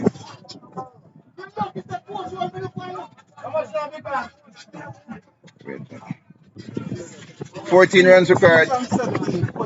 14 required in 17 deliveries. And here he comes now, bowls to Gale. Short, and he just flicks it onto the leg side. They take 1. They are thinking of a second, but no. Second is not on, just 1 run. 13 required from 16. And that mix up there could have cost them, because I'm not sure what happened, why he didn't want to take the 3rd. But in the end, they got it quite easily, but they got the 3rd, because St. Jago, they are also panicking in the field. 168 for 3. 13 required from 16 deliveries. 13 from 16. And it is Omar Palmer. Omar Palmer comes into bowl to Cavell Bailey. He begins to move in now. Passes the umpire, bowls, good delivery, and is punched through the outside. The fielder comes around, and they get an easy single. And it is now 12 required from 15 deliveries. So 169 for 3. Clarendon College in response to 180 for 4 made by St. Jago. There are some persons who were complaining about the pitch, but my goodness me, so many runs come off this pitch, you'll never believe it. And they say it was underprepared. Can you imagine if it was not? As here comes Palmer now, bowls to Gale. Outside the off stump, he swings on it. Wide signal by the umpire. Wide signal by the umpire. And the score goes up now to 170 for 3. 11 required from 15. And even the dying moments, you can hear Mr. Knight, the manager. He's still animated. 11 runs to go, 15 deliveries to go. And Clarendon College would like to finish it in this over, early in the next over. As here comes Palmer now, up to the wicket. And he bowls to Gale. And it's a short little Gale, pushes on the inside and goes through for a very quick single. And the bowler comes across and feels his clips. And that's what pressure does. And they get the single, a quick single taken. 10 required from 14. 171 for 3. Clarendon College, they need 10 runs from 14 deliveries. They will go in the next over, but will they go to the final over? I doubt that. And at one point, we thought that St. Jago had it. But Clarendon College, they came back strong. They gave away 37 extras, and they are still in this position. As here comes Palmer now, begin to move in, passes the umpire, up to the wicket now, bowls to Bailey, full pitch delivery, and he hits it back. I think it bounced, it's a bounce ball.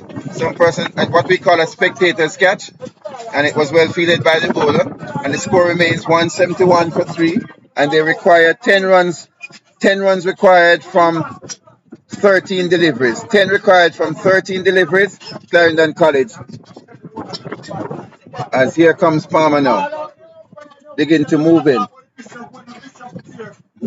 Pass the umpire now. And comes up now and bowls. And he aborts the run. Just runs down the pitch without delivering the ball.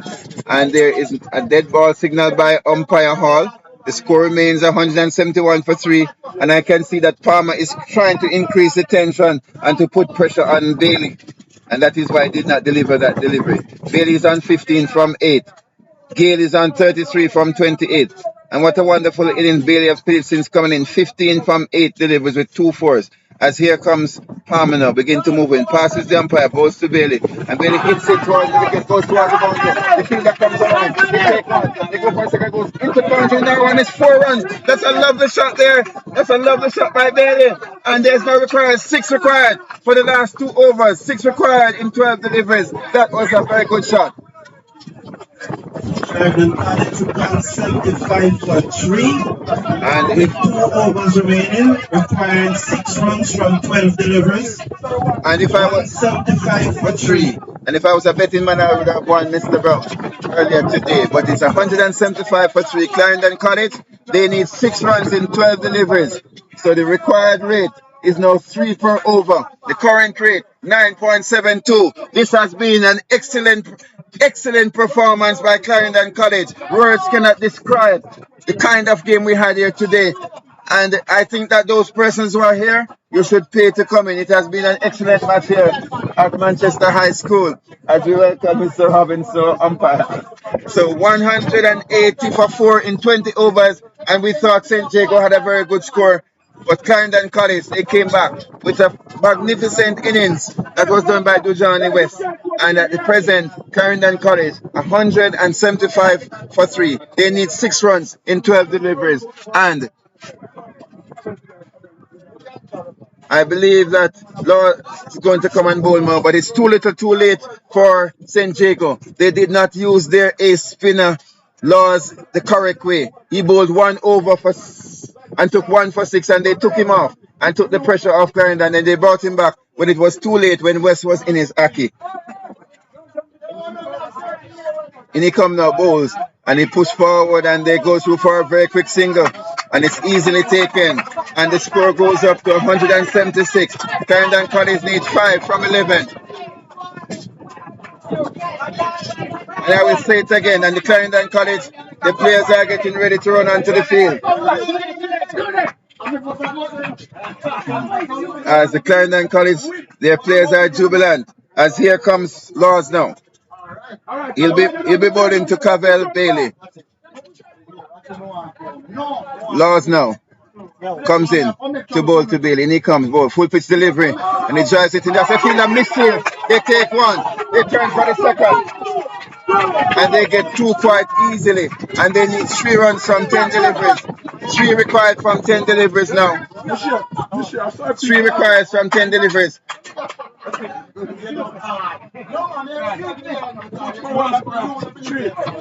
3 required from 10 deliveries, and Clarendon College players, they are so jubilant they're not listening to the commentator anymore. As it is Laws now coming in to bowl to Cavell Bell, who's on 21 from 10. In he comes now, bowls, and he swings at it, misses it. And it's a wide signal by the umpire, taken by the keeper. The score now goes up to 179. 2 required from 10 deliveries. 2 required from 10. As here comes Laws now. Comes into bowl to Bill, and he hits it in the air. Going towards the fielder. Fielder covering catch it.